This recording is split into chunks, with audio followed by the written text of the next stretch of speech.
সবার জন্য দোয়া করব। এখন বিশেষ করে আমরা এখানে দেখছি ইমরান এসছেন, আবার এটা ঠিক দিলে ইমরান وترحمنا لنكونن من الخاسرين ربنا آتنا في الدنيا حسنة وفي الآخرة حسنة وقنا عذاب النار وادخلنا الجنة مع الأبرار يا عزيز يا غفار يا رب العالمين ربنا لا تزغ قلوبنا بعد إذ هديتنا وهب لنا من لدنك رحمة إنك أنت الوهاب ربنا فاغفر لنا ذنوبنا وكفر عنا سيئاتنا وتوفنا مع الأبرار ربي أني مسني الضر وأنت أرحم الراحمين ربي أني مسني الضر وأنت أرحم الراحمين ربي أني مغلوب فانتصر ربي أني مغلوب فانتصر اللهم أعني على ذكرك ولا شكرك وحسن عبادتك اللهم إني أعوذ بك من الكفر والفقر والعذاب القبر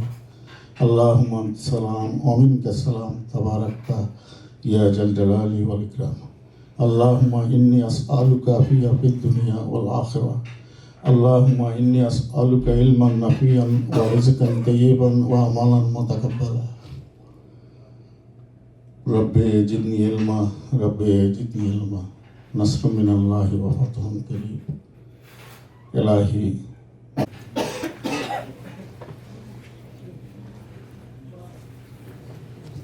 উপস্থিত সুধীবৃন্দ, আপনারা জানেন আমরা কি উদ্দেশ্যে এখানে এসেছি। আমার শ্রদ্ধেয় শিক্ষক ডক্টর আব্দুর রব, আমি ওনার ছাত্র ছিলাম ঢাকা ইউনিভার্সিটিতে। আমি সেই জন্য ওনার কাছে উপকৃত, ওনার কাছে অনেক কিছু শিখেছি। আর উনি আমাকে আমার জীবনে বহু সাহায্য করেছেন। ইনফ্যাক্ট আমি যে প্রথমে এখানে আসি, ওনার বাসায় আমি 3 মাস ছিলাম অটোয়াতে। আমার পরিবার ওনার কাছে চিরকৃতজ্ঞ তার জন্য। আমরা আজকে এখানে এসেছি ওনার কাছ থেকে। আমরা যদি বলি সম্বর্ধনা, আমার মনে হয় আমাদের জন্য এটা একটু কেমন যেন বিশদ বরং আমি ভালো হয় যদি আমরা বলি আমরা আসছি ওনার কাছ থেকে দোয়া চাই। ওনার মতো মানুষ আমরা ধৃষ্টতা করে যে আমরা যদি বলি সম্বর্ধনা, আমার মনে হয় আমাদের সেটা একটু সীমা অতিক্রম হয়ে যায়। বরং আমরা এসেছি আজকে ওনার কাছ থেকে দোয়া চাওয়ার জন্য। উনি যেন আমাদের জন্য সবার জন্য দোয়া করেন। উনি বৃদ্ধ মানুষ, আল্লাহ তাআলা বৃদ্ধ মানুষদের দোয়া কবুল করেন। সেই জন্য আমরা কায় মনোবাক্যে আপনার কাছ থেকে আমরা আমাদের দোয়া চাচ্ছি। আমরা আপনার দীর্ঘায়ু আমরা কামনা করি। এখন আজকে শিক্ষা সম্বন্ধে কিছু বলার, কিন্তু আমার মনের অবস্থা ভালো নাই, যার জন্য আমি বলছি আমার কেমন কিছু কনসেন্ট্রেট করতে পারছি না, বুঝতে পারেন। তবু আমি একটা কথা না বলেই পারি না, দু একটা কথা ওনার সম্বন্ধে আর কি। সে কথা বলার আগে আমি একটা কোরআন শরীফের একটা সূরা দিয়ে বলতে চাই। সেটা হলো ওয়াদ-দুহা ওয়াল-লাইলি ইযা সাজা মা ওয়াদ্দাআকা রাব্বুকা ওয়া মা ক্বালা ওয়ালাল আখিরাতু খায়রুল লাকা মিনাল উলা ওয়া সাওফা ইউতিকা রাব্বুকা ফাতারদা।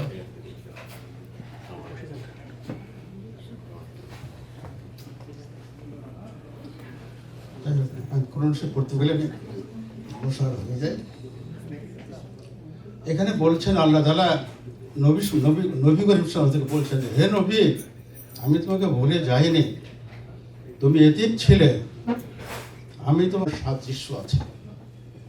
উনিও ছোটবেলায় উনি মাহারা হয়েছিলেন এবং উনি কি দুর্বিষহভাবে ছোট জীবন যাপন করেছেন ওনার বইতে লেখা আছে। সেটা আপনার বই পড়লে বুঝতে পারবেন। মাহারা একজন মানুষ, ঠিক আমাদের হুজুর পাক সাল্লাল্লাহু আলাইহি ওয়াসাল্লামের মতো আর কি মাহারা মানুষ হয়েছিলেন। এবং তারপরে উনি খুব দরিদ্র সন্তান ছিলেন। সেখান থেকে বহু কষ্ট করে এতদূর পর্যন্ত উনি এগিয়ে এসছেন। আজ উনি মন্ট্রিয়লের ধনী ব্যক্তিদের জন্য একজন। সেটাও তাহলে দেখতে পাচ্ছেন কিছুটা আমাদের হুজুর পাক সাল্লাল্লাহু আলাইহি ওয়াসাল্লামের সঙ্গে ওনার জীবনের কিছুটা মিল আছে। তো আমরা ওনার জন্য দীর্ঘায়ু কামনা করি। সর্বশেষে আমরা আর একটা লোকদের সঙ্গে মিল আছে, সেটা হলো আমাদের ঈশ্বরচন্দ্র বিদ্যাসাগর। ঈশ্বরচন্দ্র বিদ্যাসাগর উনি কিন্তু গরিব ছিলেন, ওনার তেল কেনার পয়সা ছিল না, তাই রাস্তার আলোতে বসে উনি সারা রাত লেখাপড়া করতেন। ওনার অবস্থায় কিন্তু কত একটা বিদ্যাসাগরের মতোই, উনি ভীষণ রকমের গরিব একটা পরিবেশ থেকে এসেছিলেন। আমি জানি সেটা উনি তার বইতে প্রকাশ করেছেন। তো আমাদের ঈশ্বরচন্দ্র, উনি আমাদের ঈশ্বরচন্দ্র বিদ্যাসাগর আমি বলবো আর কি। আমি এইটুকু শেষ করছি। আমরা মন্ট্রিয়ালবাসী ধন্য যে ওনার মতো একজন ব্যক্তিত্ব আমাদের মধ্যে আছে। আমি শেষ করছি বলে ধন্যবাদ।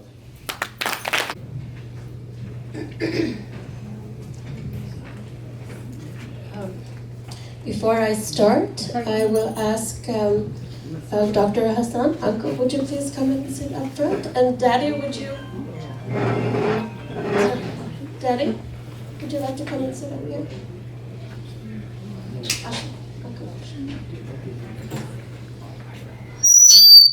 Most of you who know me, you know that I'm a very emotional person. I like to think of myself as passionate, not just emotional. So if I start to break down in the middle of my talk, I think I won't feel so bad seeing Lutfer Uncle become the same.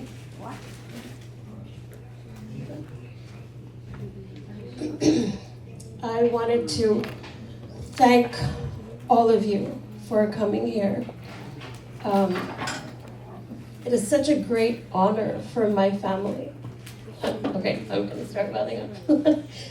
That all of you would take time in your busy schedules with everything that's happening in your lives to still make time to come here, to gather together, to honor my father longer with us. Harun Uncle, Islam Uncle, Ismatullah Uncle, Tariq Ali, so many, Hanan Uncle. They used to be the ones who used to give the speeches, and we as children would just listen. আমাকে এখানে আসার জন্য, পড়ার জন্য এবং এখানে রব্বার পাশে বসার জন্য, পড়ার জন্য আমি অত্যন্ত সম্মানিত। এখানে আমাদের প্রবীণদের মধ্যেও আমার থেকে প্রবীণ অনেক আছেন, ভাইরা আছেন, ভাবিরা আছেন। তো তার মধ্যে আমাকে পড়ার জন্য আমি অত্যন্ত সম্মানিত। আমি সবার কাছে ক্ষমা নিয়ে এখানে বসছি। ধন্যবাদ।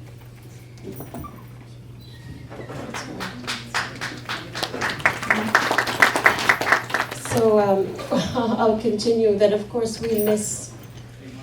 we miss all of those people from our community, and these are the people that I grew up with, who were my father's friends. And looking around, I can't imagine how lonely life must be when you lose all of your friends. And I'm just thinking of that now. And I'm grateful to have had them all in our lives. So before I hand over the mic to first Moment Bhai will speak, I wanted to say something. Oh my God, I'm just too emotional.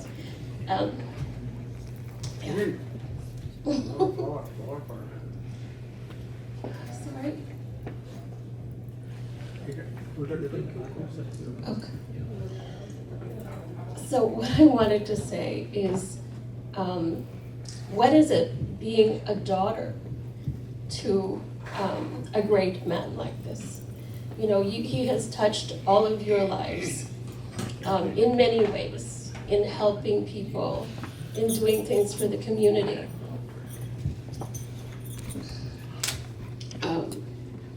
And you know, growing up, we see these things.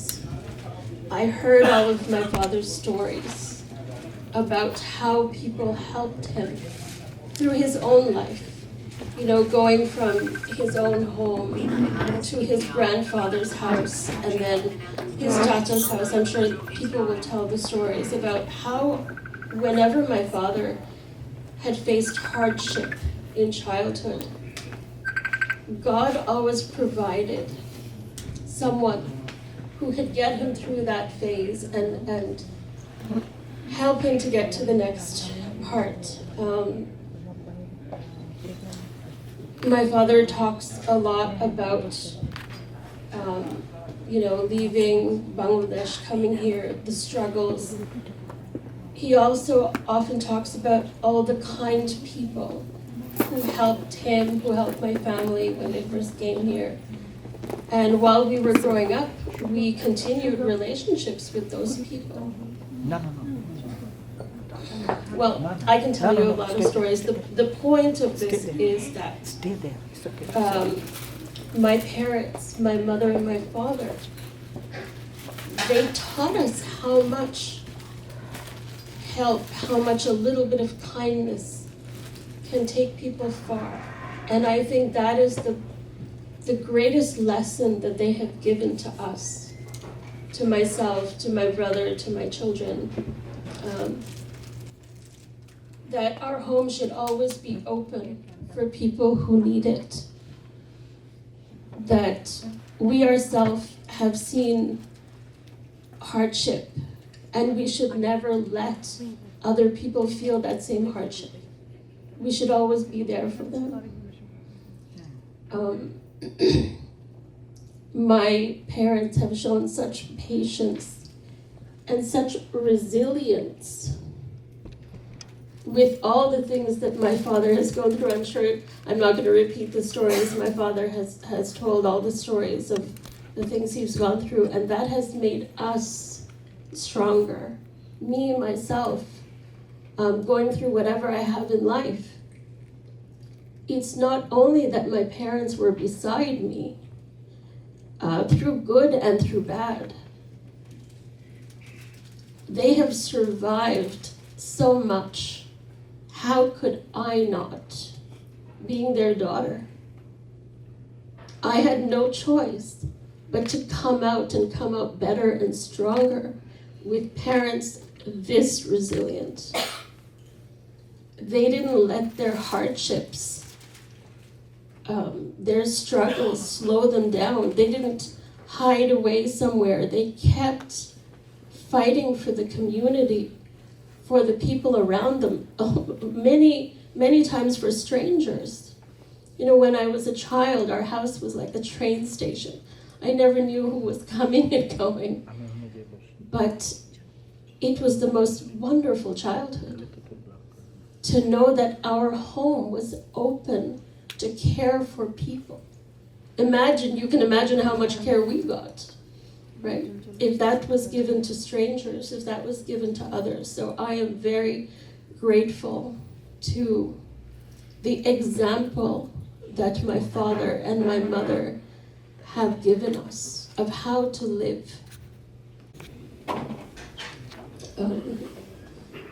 Sometimes we slip, and I don't think we will ever reach your level of humanity. But I can tell you that what you have taught me, I can't speak for anyone else, but work ethic, you never stop, you never tire. Even when health is not good, even when life is hard. You probably know my dad's up every night, even with this health, on the computer, writing to people, communicating with people. He's always reaching out.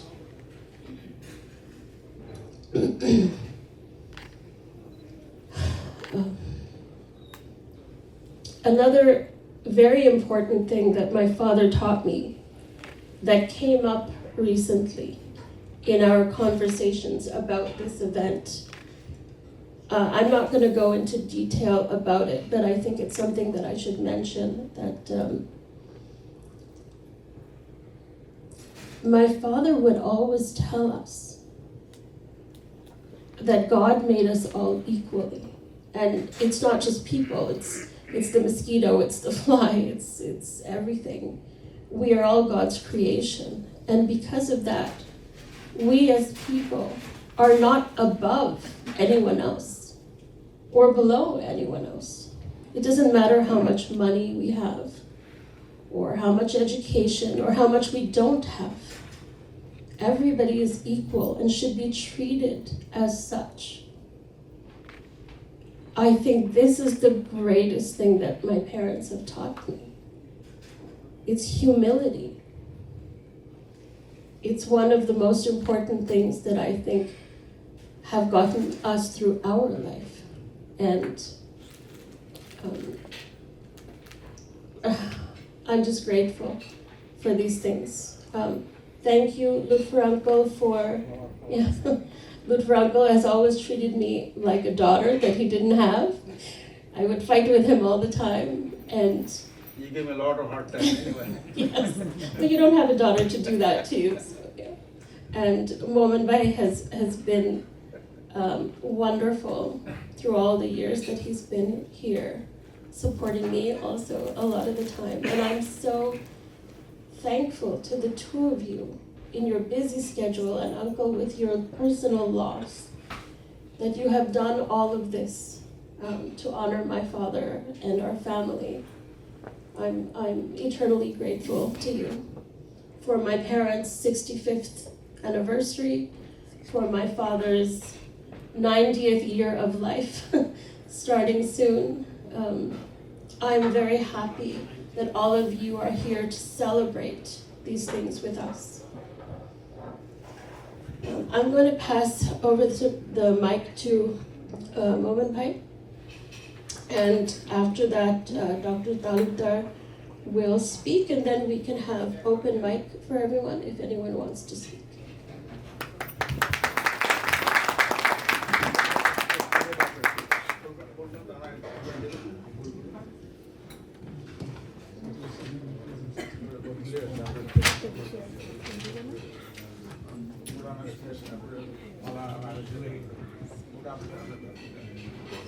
আসসালামু আলাইকুম উপস্থিত সুধীমণ্ডলী, অধ্যক্ষার সভার chief guest and আমাদের আজকের আকর্ষক মহান অতিথি doctor Abdur রব,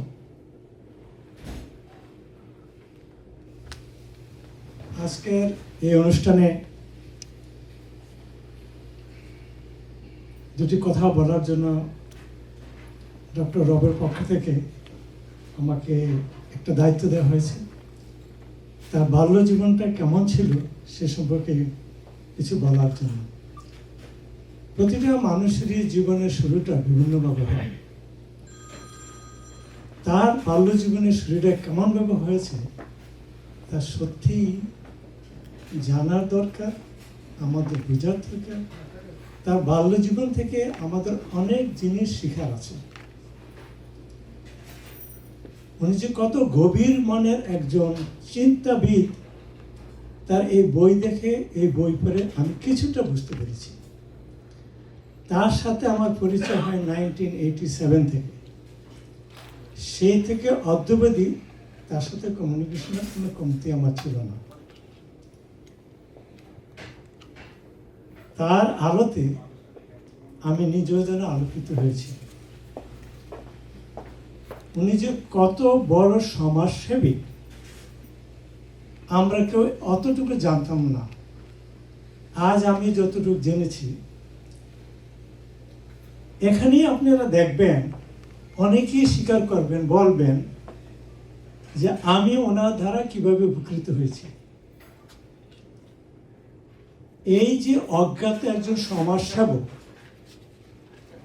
যার শত শত অত্যন্ত কাছের মানুষ তারা তাকে মনে করেন, আজকে আপনাদের সামনে তাদের অনেকই দেখবেন, তার মধ্যে আমি একজন। তাকে আমি বলবো আমাদের সমাজে স্টার অফ আইডল সমাজসেবক। পুঁজি থাকে লুকানো, যেটা আমরা জানি না সবাই। এমন অনেক গুণী ব্যক্তি আছেন আমাদের সমাজে যারা বড় বড় দানবীর, সমাজের বিভিন্ন ক্ষেত্রে অবদান রেখেছেন, আমরা জানতে পারি না। এভাবে কথার মাধ্যমে তাদের মধ্যে থেকে আমরা অনেক মূল্যবান কথা জানতে পারবো, শিখতে পারবো, এবং সমাজেতে এত বড় ভালো গুণের মানুষ এত রয়ে গেছে, এরকম প্রোগ্রাম না করলে আমরা তা জানতে পারবো না। আমরা সৌভাগ্যবান যে ডক্টর রব রাজি হয়েছেন তাকে এই অনারটুকু করার জন্য। ডক্টর রব, আপনাকে অসংখ্য ধন্যবাদ আমার পক্ষ থেকে, আমাদের কমিউনিটির পক্ষ থেকে। এটা পড়ার পরে আমি কিভাবে কতভাবে জীবনের ঝুঁকি নিয়ে একজন মানুষ নিঃস্বার্থভাবে একজন মানুষের মনের ইচ্ছা পূর্ণ করতে পারে, সেই কথা আমি নিজে সাক্ষী। তা আমি বলব, আমি প্রথমে ওনার ছোটবেলার জীবন ইতিহাসের কিছু অংশ আমাকে দায়িত্ব দিয়েছে বলার জন্য আমি বলার চেষ্টা করবো। জানি না কতটুকু আমি বলতে পারবো। উনি কত প্রখর, ওনার স্মরণ শক্তি তা বিগিনিং থেকে আমি দেখতে পাচ্ছি। উনি যখন তার বয়স 3.5 বছর, সেই সময় স্মৃতি ওনার মনে রেখা পাত কাছে ওনার মনে আছে। 3.5 বছর বয়স ওনার মা ওনার কোমরে ঘন্টা বেঁধে দিয়েছিলেন যাতে বাড়ি থেকে দূরে যেতে না পারে। কোনো বাড়ির কাছে ছিল পুকুর, যাতে পুকুরে না পারে, কিন্তু দৈবক্রমে উনি একবার পুকুরে পড়ে গিয়েছিলেন। সেখান থেকে তো আমার চাচি ওনাকে উদ্ধার করে। এই তার জীবনের একটি কঠিনতম অধ্যায় উনি অতিক্রম করেন। আল্লাহ তাআলা তার সাথে আছে। এমনিভাবে তার ছোটবেলার অনেক কঠিন সময় উনি কাটিয়েছেন,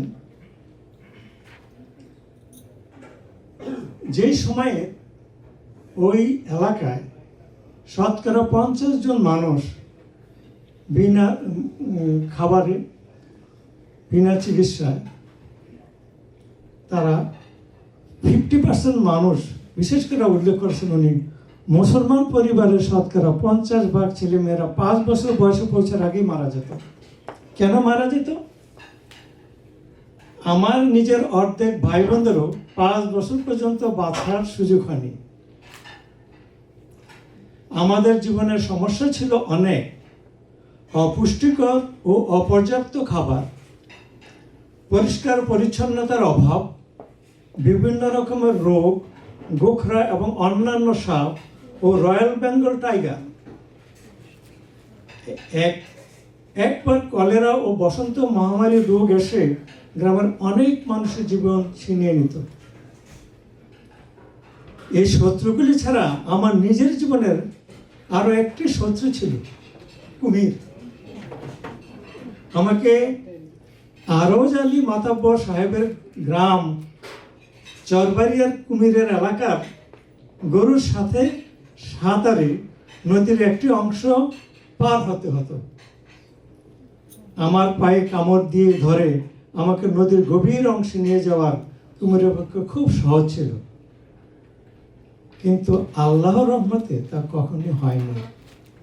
আল্লাহর প্রতি তার কত গভীর বিশ্বাস, তারই তার একটা প্রমাণ উনি এখানে রেখে গেছেন। তার প্রতিটি ক্ষেত্রে উনি রাখছেন, আমি দেখতে পেয়েছি।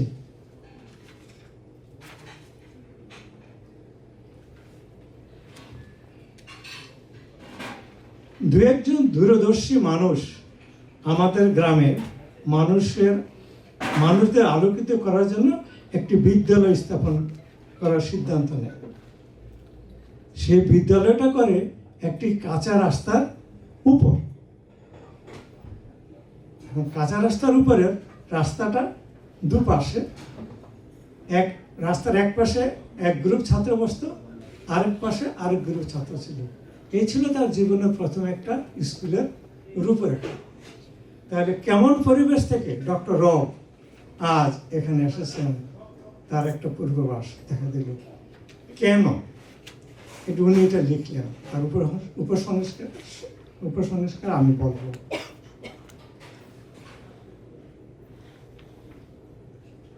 ওনারা যে স্কুলে যেতেন সাথে কি নিতেন, যে স্কুলে যেতেন পুরনো পাটের বস্তা স্কুলে যাওয়ার সময়, তাল পাতা, মাটির দোয়াতের কয়লার গুঁড়ার পানিতে গুলে তৈরি করা কালি ও বাঁশের কঞ্চির একাধিক সরু করে কেটে তৈরি করা কলম। আমরা পাটের বস্তার উপরে বসে তাল পাতার উপরে লিখতাম। সেই ছিল তার স্কুল। উনি তার শিক্ষক সম্পর্কে একটা বর্ণনা করেন, অদ্ভুত। আমরা কত বেতন পাই, স্যালারি পাই, তাদের স্যালারি কেমন ছিল, আর ওনারা সেই বেতনটা শিক্ষককে কেমন ভাবে দিতেন, সে অদ্ভুত কথা। গ্রামের যখন রান্না বান্না করতো ওই গ্রামের লোকেরা, মায়েরা বোনেরা এক মুঠো করে চাল আলাদা করে রেখে দিতেন একটা পাতিলে। আর ওনারা কিছু লোক বা ছাত্ররা গ্রামে গ্রামে যেত, ভিক্ষা করে না লোকেরা, ওনারা তেমনিভাবে ওই শিক্ষকের জন্য এক মুঠো করে চাল, তখন কাপড়ের খোলতা ছিল এর মধ্যে, তারা সেগুলি সংগ্রহ করত। সেইগুলি ছিল শিক্ষকের বেতন, সেভাবে তারা শিক্ষকের স্যালারি দিতেন। আজকের আমাদের জীবন আর তার শিক্ষা জীবনের শুরু।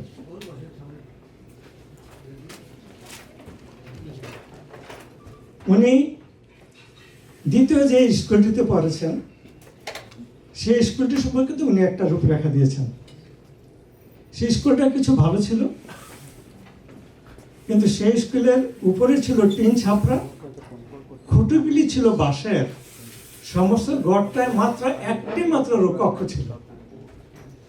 প্রথম শ্রেণী থেকে চতুর্থ শ্রেণীর ছাত্রছাত্রীরা সবাই একই কক্ষে বসে পড়াশোনা করত। গড়টির কোনো দেওয়াল ছিল না, তাই অনেক সময় রাস্তায় বৃষ্টিতে, বাতাসে, বৃষ্টিতে পানি সমস্ত ঘরটিকে ভিজিয়ে দিত। এই ছিল তার দ্বিতীয় স্কুল। সেই স্কুল থেকে উনি লেখাপড়া করে আজকে বিশ্বের উন্নত দেশের কানাডার ম্যাকগিল ইউনিভার্সিটি থেকে যিনি ডক্টরেট লাভ করেন।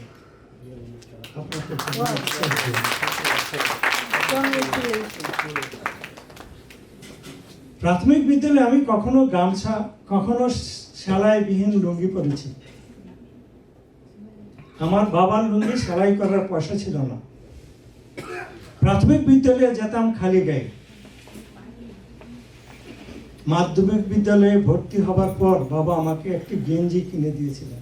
তার আগ পর্যন্ত আমরা খালি গায়ে স্কুলে যেতাম। সেই ছিল ডক্টর রবের বাল্য জীবন। বলা বাহুল্য, আমি প্রাথমিক বিদ্যালয়ে ও মাধ্যমিক বিদ্যালয়ে গিয়েছি খালি গায়ে। সে সমস্ত ছাত্ররাই খালি পায়ে বিদ্যালয়ে যেত। একদিন এক ছাত্র জুতা পরে মাধ্যমিক বিদ্যালয়ে আসায় অন্য সব ছাত্ররা তাকে নিয়ে অনেক বিদ্রোহ করেছিল।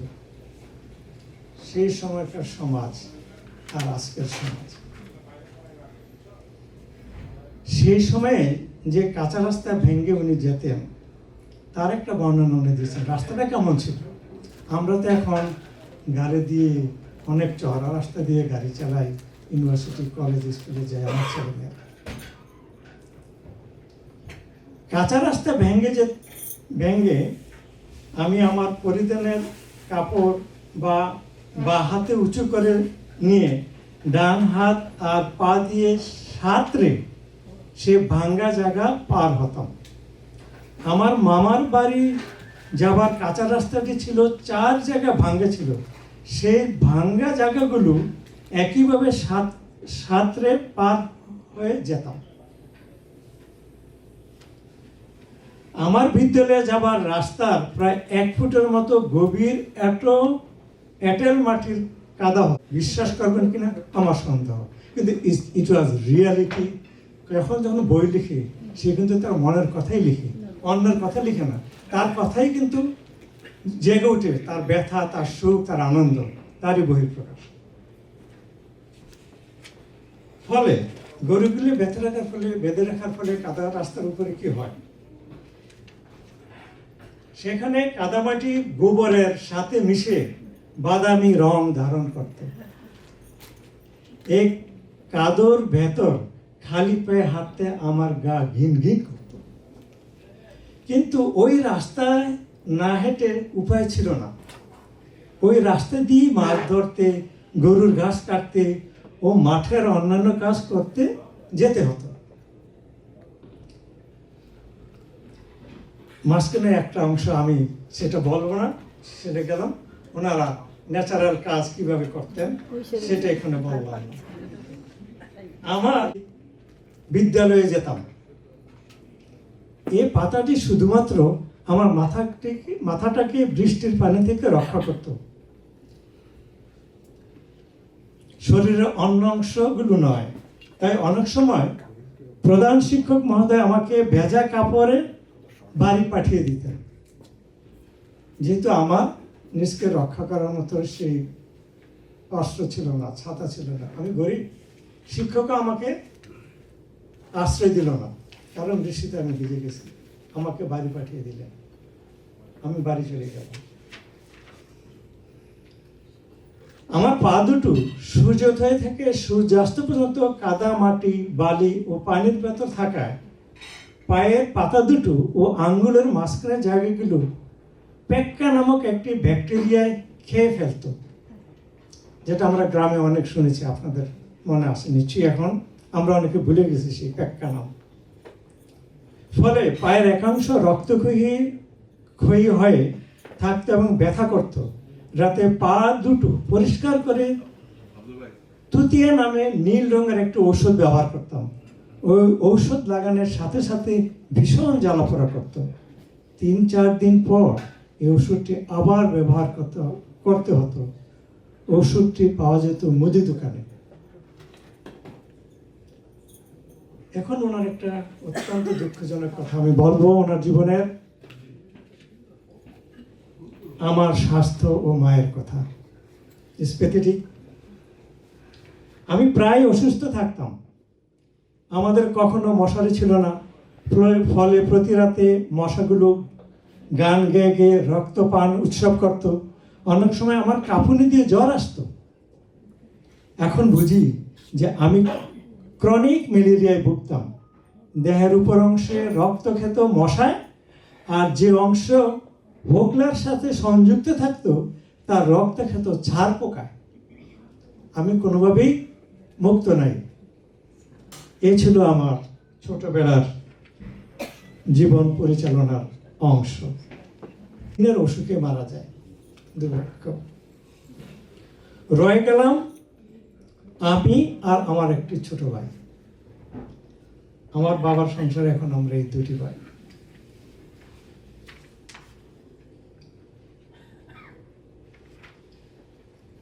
আমাদের আর্থিক অবস্থা ও আমার কাজের হাতখড়ি।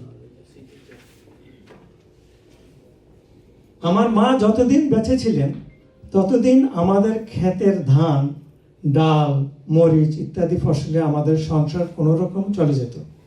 কিন্তু যখন আমাদের অবস্থার অনেকটা অবনতি হলো, ক্ষেতের ধানে এখন কোনো রকম 8 মাস চলত। আমাদের সংসারের জন্য শ্রাবণ, আষাঢ়, কার্তিক, অগ্রহায়ণ হয়ে গেল দুর্ভিক্ষের মাস। এই 4 মাস বৎসরে। এ সময় কখনো কখনো আমাদের বেঁচে থাকতে হতো। অবশ্যই আমরা কি খেতাম? মিষ্টি আলু, জংলি কচু, কচুর লতি, কলা গাছের থোর ইত্যাদি খেয়ে আমরা বেঁচে থাকতাম ওই 4 মাস। আমার বাবা দিশেহারা হয়ে চেষ্টা করলেন একটি আয়ের উৎস খুঁজতে।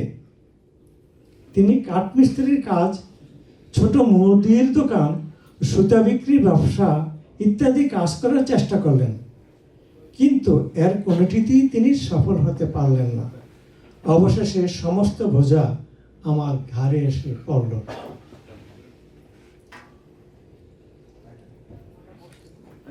আমি 5-6 বয়স থেকে গরু চড়ানো, খেতে খামারের অন্যান্য ছোটোখাটো কাজ করতে শুরু করি।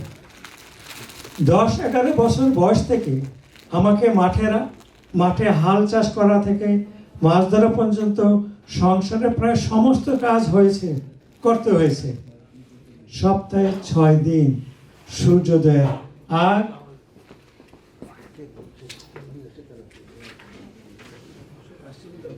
আগে ঘুম থেকে উঠতাম। প্রতিদিন সকালে আমার প্রথম কাজ ছিল বলদ দুটোকে গোয়ালঘর থেকে বের করে নিয়ে গাছ ও গুটির সাথে বেঁধে রেখে গোয়ালঘরটি পরিষ্কার করা।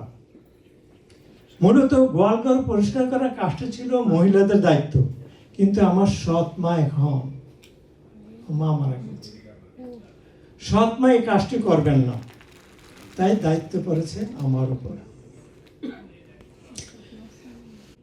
বিকেল 4টার সময় বাড়ি ফিরে আবার মাঠে যেতাম বিভিন্ন রকমের কৃষি কাজ করার জন্য, ছুটি নেই। সকালে কাজ থেকে জমি থেকে এসে স্কুল থেকে এসে আবার মাঠে কাজ করতে যেতাম।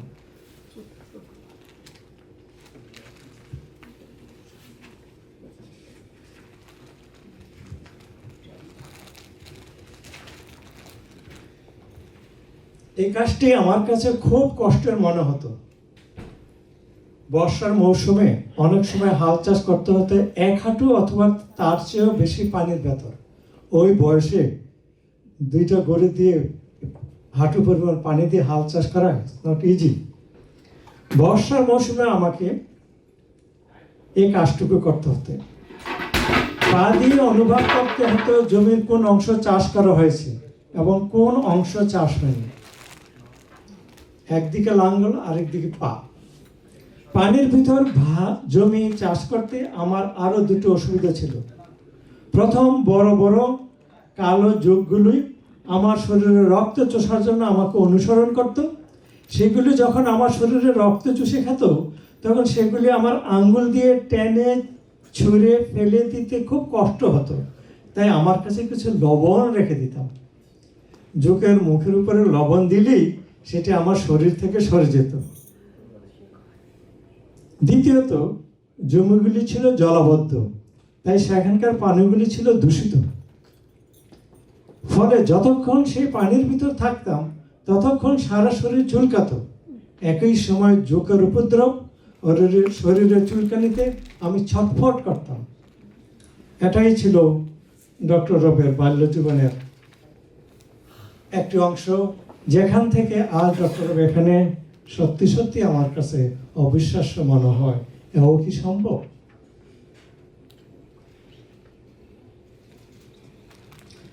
আমি এর আগে বলেছি যে বর্ষা ঋতুতে সূর্যোদয় থেকে সূর্যাস্ত পর্যন্ত পা দুটি কাদামাটি পানির ভেতর থাকায় আমার পায়ের পাতা ও আঙ্গুলগুলির মাঝখানে রক্তমুখী হয়ে থাকতো। কারণ পেক্কা বলে একটা ব্যাকটেরিয়ার পায়ের এই অংশগুলি খেয়ে ফেলত। আমি, যদি ডক্টর রব সাহেব আমাকে ক্ষমা করেন, আমি কি আর কন্টিনিউ করব?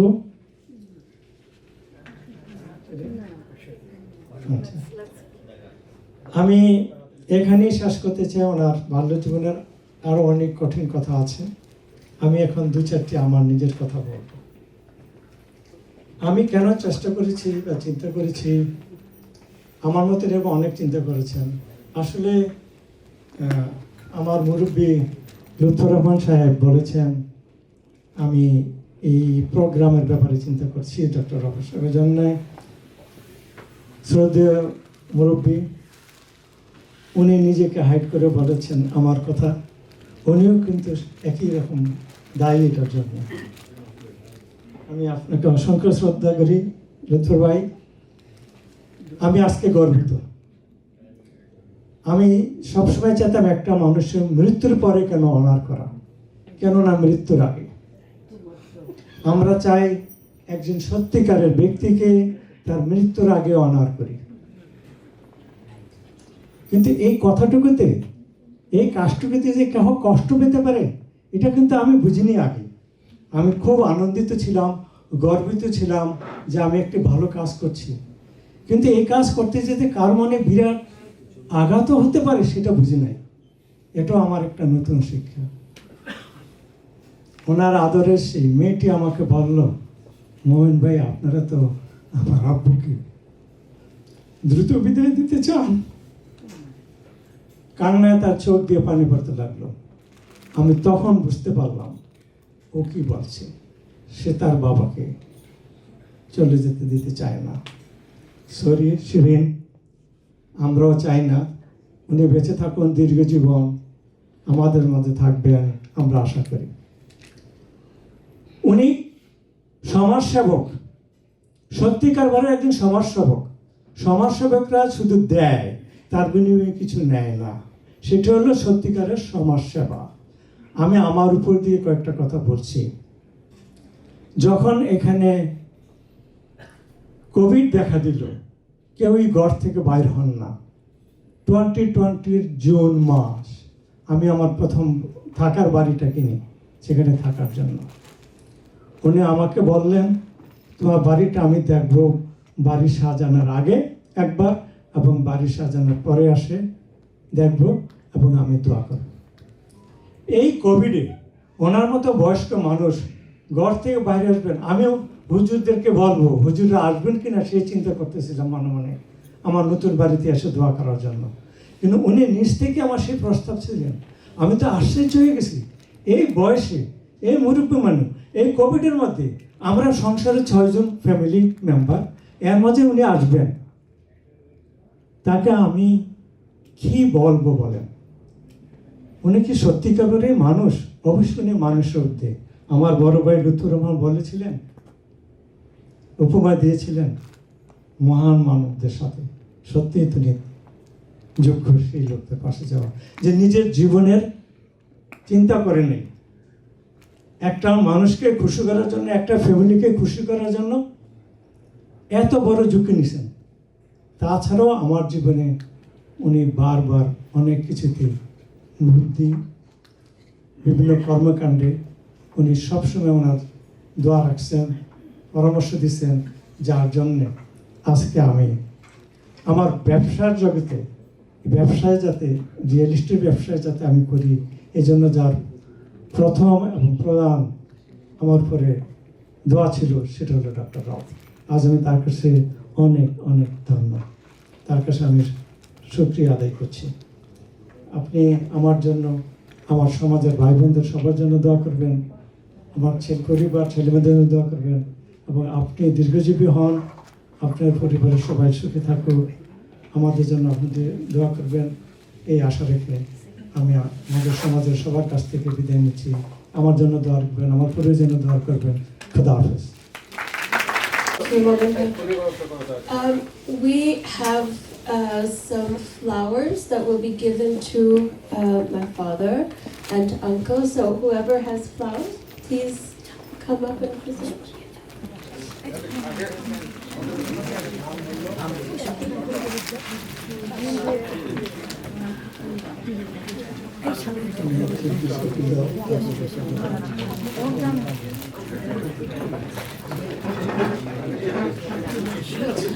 तो प्रथमे डॉक्टर एहसान के दाव होते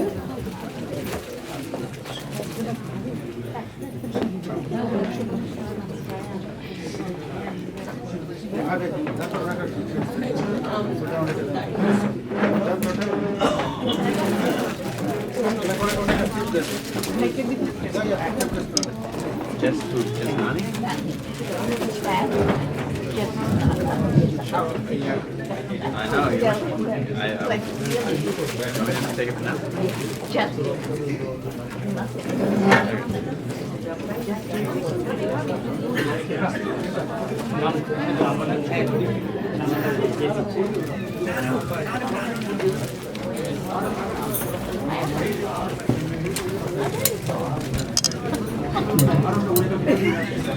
At the value of education. And so Uncle Rabb was sent to school at the age of 4. His classroom was the side of a dirt path in the village. His paper was palm leaves, and his pencils were, or his pens, rather, sharpened bamboo sticks.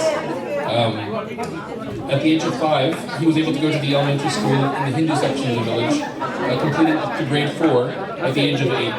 But his father kept him there an extra year, thinking that he was still too young for high school. The next year, he started grade 5 at Kashipur High. He attended there until grade 9 at the age of 14. He went to school barefoot, wearing a lungi, and recalls, in fact, another student once coming to school with shoes and becoming the object of ridicule amongst all the other students. When he wasn't at school, Uncle Rabb worked in his family's fields, basically doing one of these 2 jobs his entire waking hours. At the age of 14, this high school closed down because after a communal riot caused most of the Hindu population to leave the area. And it looked for all intents and purposes that grade 9 would have been the limit of his education, were it not for fate and the kindness of his nana, his maternal grandfather. His nana took him in and sent him to school along with his uncle, setting the stage for all the future achievements in his life. At the AK school in Barisal town, he placed amongst the first class and was admitted to BM College, where he completed his bachelor's degree in 1955. He completed his master's in philosophy and psychology from the University of Dhaka in 1958. In 1963, he wrote a 2-sentence letter to the Institute of Islamic Studies at McGill, expressing his desire to study there. Sometime later, he received back a telegram asking him to meet with a visiting professor, Dr. Moore, who just happened to be visiting Dhaka at that time. They met for breakfast, and as a result of that meeting, that led to his acceptance at McGill University with a full scholarship.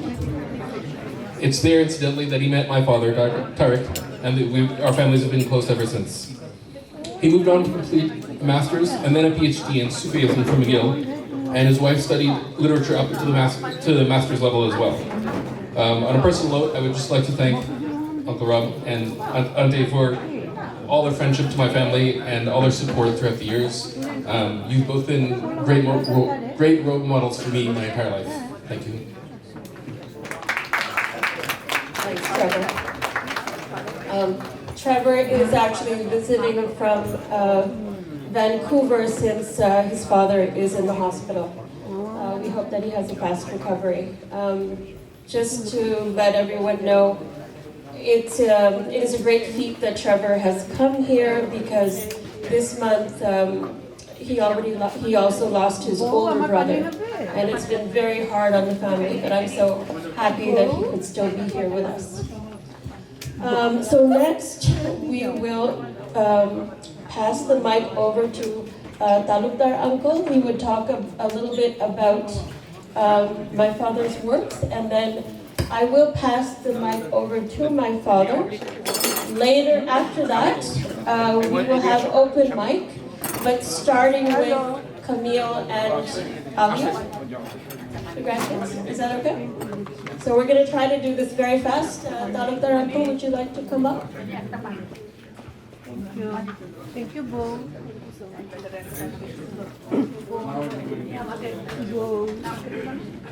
আসসালামু আলাইকুম শুভ সন্ধ্যা আমি বেশি কথা বলবো না কোনো ভূমিকাও রাখবো না আমাকে কথা বলতে দেওয়ার জন্য আমি ধন্যবাদ জানাচ্ছি উদ্যোক্তাদেরকে বিশেষ করে লুৎফর রহমান সাহেব এবং মৌনী ভাই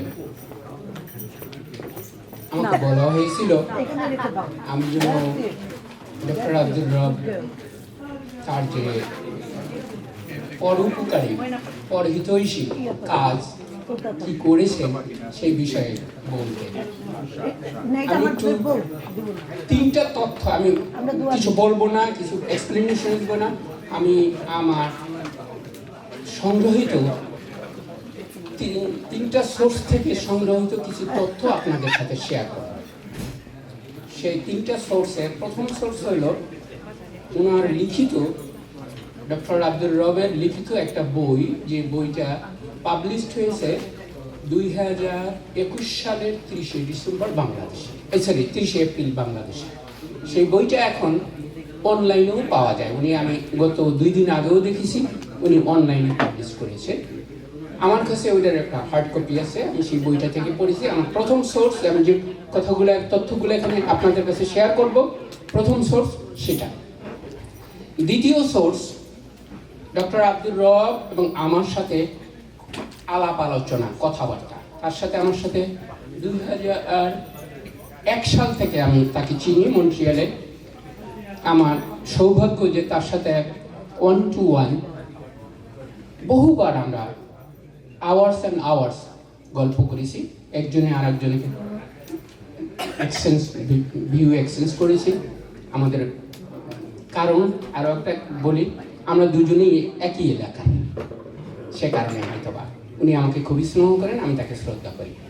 আর তৃতীয় যে সোর্সটা, সেটা আরও আপনারা হয়তো একটু অবাক হবেন, সেটা হলো যে আমার নিজের অভিজ্ঞতা, অর্থাৎ আমি উপস্থিত ছিলাম বা তার সাথে তার, সে বলে এগুলো প্রজেক্ট, সেই প্রজেক্টের সাথে আমি নিজে সংশ্লিষ্ট ছিলাম, যে কারণে আমি জানি সেই প্রজেক্ট সম্পর্কে।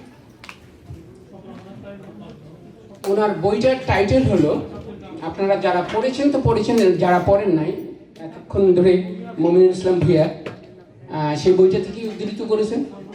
বইটার টাইটেল হলো বরিশালের ধান ক্ষেত থেকে উঠে এসে কানাডার বিশ্ববিদ্যালয়ের অধ্যাপক।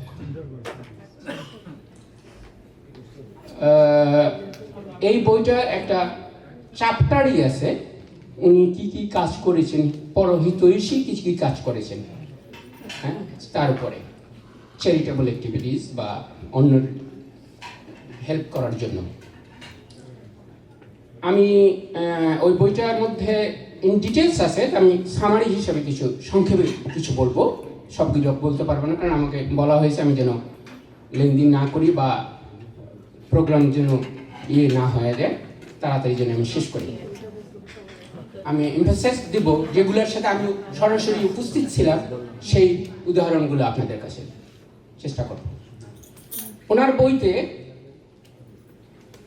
তার যে এই পরোপকারী কাজগুলো করার কারণটা কি, সেটা এক কথা আমি বলে দিই। ওনার বইতেই আছে এবং আমার সাথে দীর্ঘক্ষণ আলোচনায় সে কথাটাই উনি বলেছেন।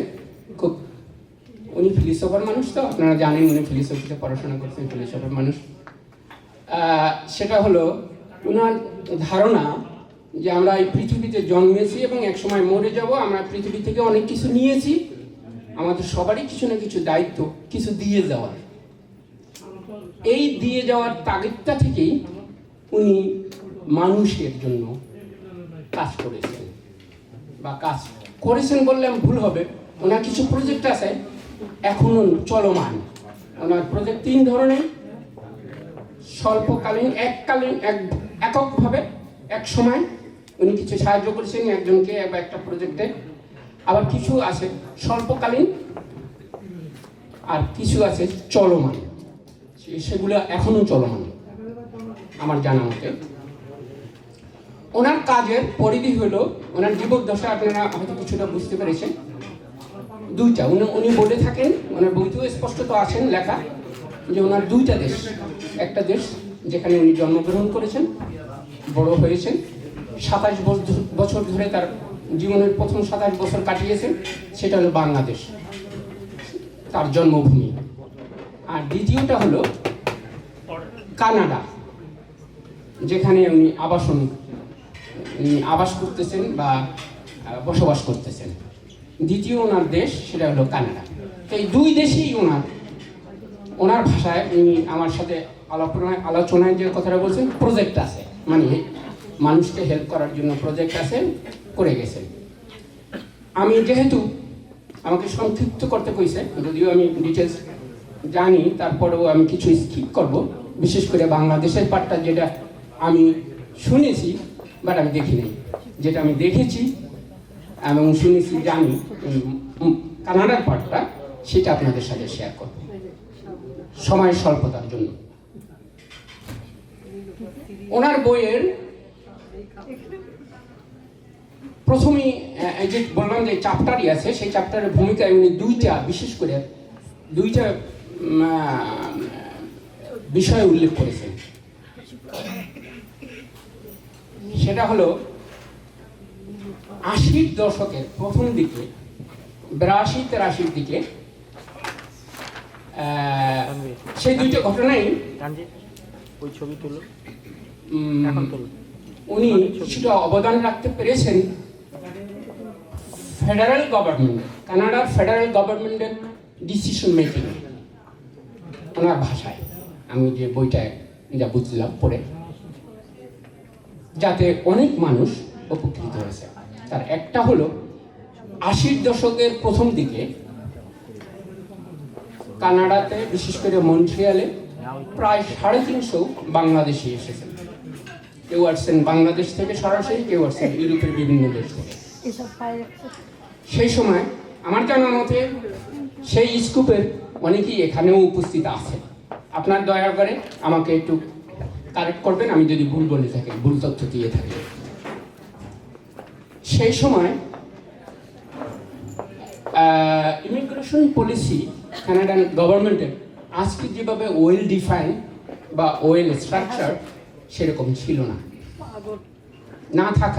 না থাকার ফলে অনেক সমস্যার সৃষ্টি হয়েছে। তারা অনেক ভোগান্তির মধ্যে পড়েছেন ওই সময় যারা এসেছেন। তারা এমনকি অনেক লোক, উনি যে এলাকায় থাকেন অর্থাৎ ম্যাকগিলের পাশাপাশি ওই এলাকায়, ওনার বাসার কাছাকাছি ওই এলাকায় তখন বাংলাদেশিরাও থাকতেন, যত নতুন যারা আসছেন তারা, তাদের সাথে উনি মিশেছেন, কথা বলেছেন, তাদের দেখেছেন। উনি তাদের কষ্টটাকে বুঝতে পেরেছেন। সেই সময় কিছুদিনের মধ্যে ওনারা এজিটেশন আরম্ভ করলেন। রুমু ইসলাম নামে কোনো ব্যক্তি এখানে ছিলেন, তার নেতৃত্বে তারা আন্দোলনে চলে গেলেন। এক পর্যায়ে তারা অনশনেও গিয়েছেন। এগুলো ওনার দেখা।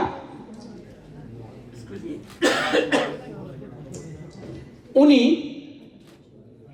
ওনার চিন্তা, উনি যেহেতু শিক্ষিত মানুষ, শিক্ষিত ওয়েতে উনি চিন্তা করেছেন, সেভাবে উনি ওনার ওয়েতে কাজ করার চেষ্টা করেছেন। সেটা কি ইন্টারেস্টিং, সেটা হয়তো বা আপনারা অনেকেই জানেন না, হয়তো বা ওই আন্দোলনে আপনারা উপস্থিত ছিলেন, সেটা আপনাদের কাছে আমি আজকে একটু পরিষ্কার করে দিই।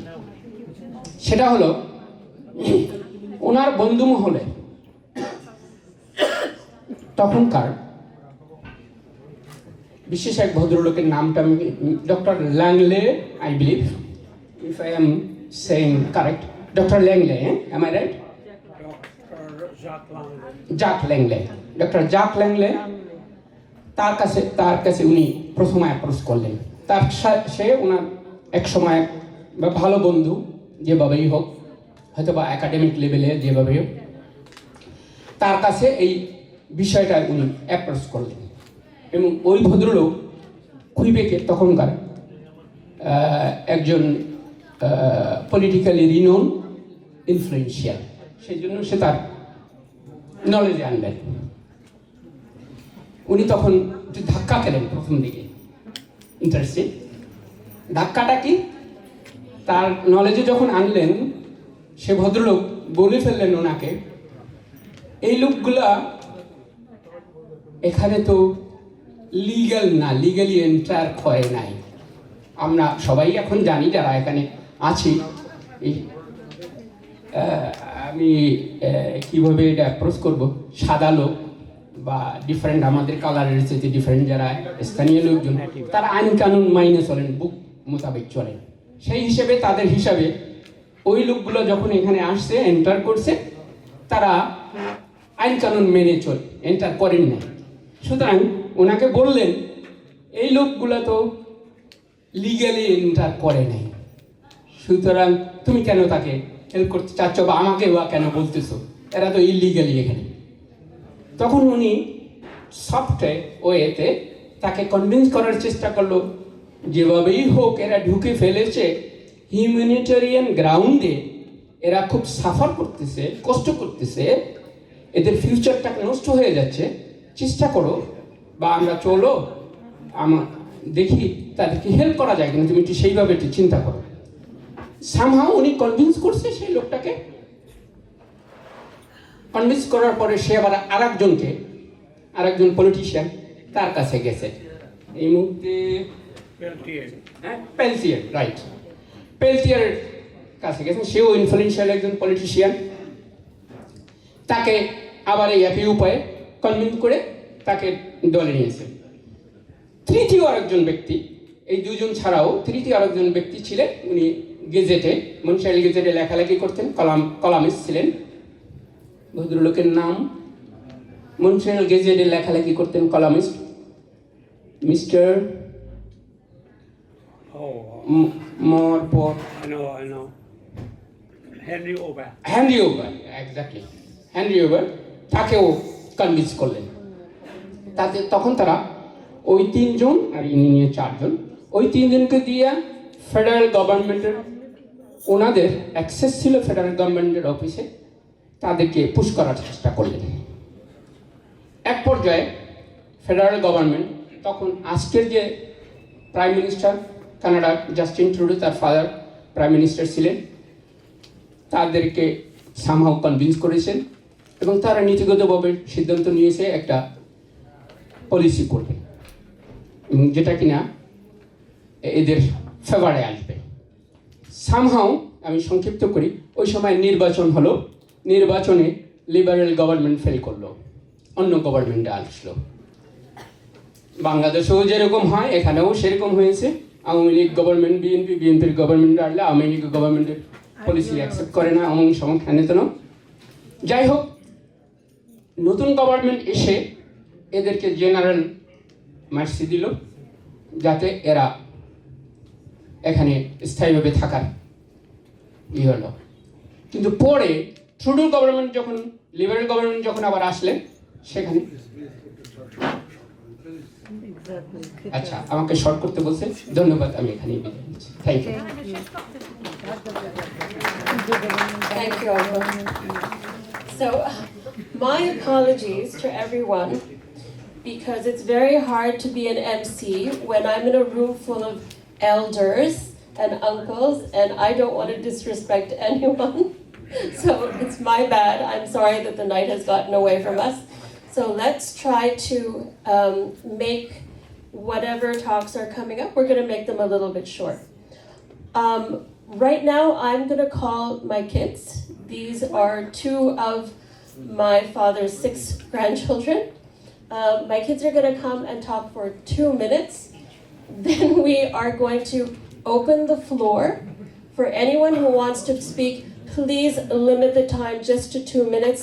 And after all of that, my father will speak and the night will be closed, or the speaking part will be closed by Dr. Hassan. So, kids, coming up, 2 minutes. Hi. Tell her what she's doing. I'm good, Nana. I really just wanted to thank you and Nani. It's honestly a privilege having both of you as my grandparents. As you know, the past 2 years have been a little bit more difficult for me, but I honestly think every day of how hard you and Nani worked at my age.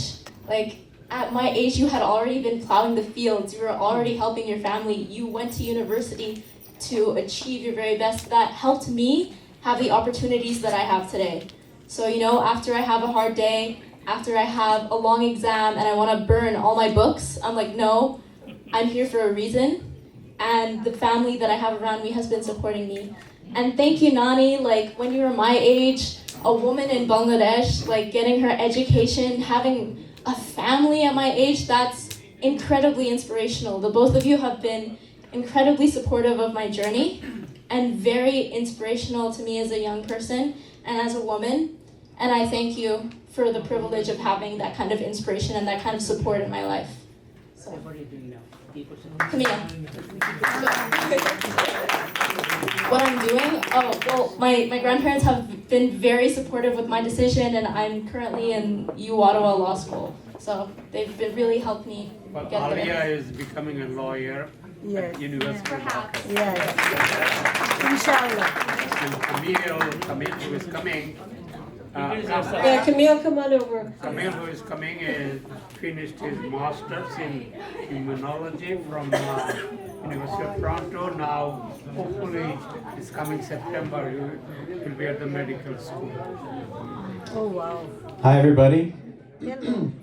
Thank you all for coming. I know some of you are going through a difficult time. Some of you have other stuff going on. So thanks for coming and showing support for my grandfather and my grandmother. I'm going to keep it short. First of all, I just want to say two of my favorite things about each of them. First of all, Nani, you look beautiful tonight. Nana's diamond girl. Nano, you look super, super handsome. You look amazing. Thank you, thank you. So I'll start with Nani. Nani, you're my best friend. You taught me two things. Don't take life too seriously. I can always laugh with you and joke with you, and that's a lot more than I think the relationship that most people have with their grandparents. So I'm really grateful of that.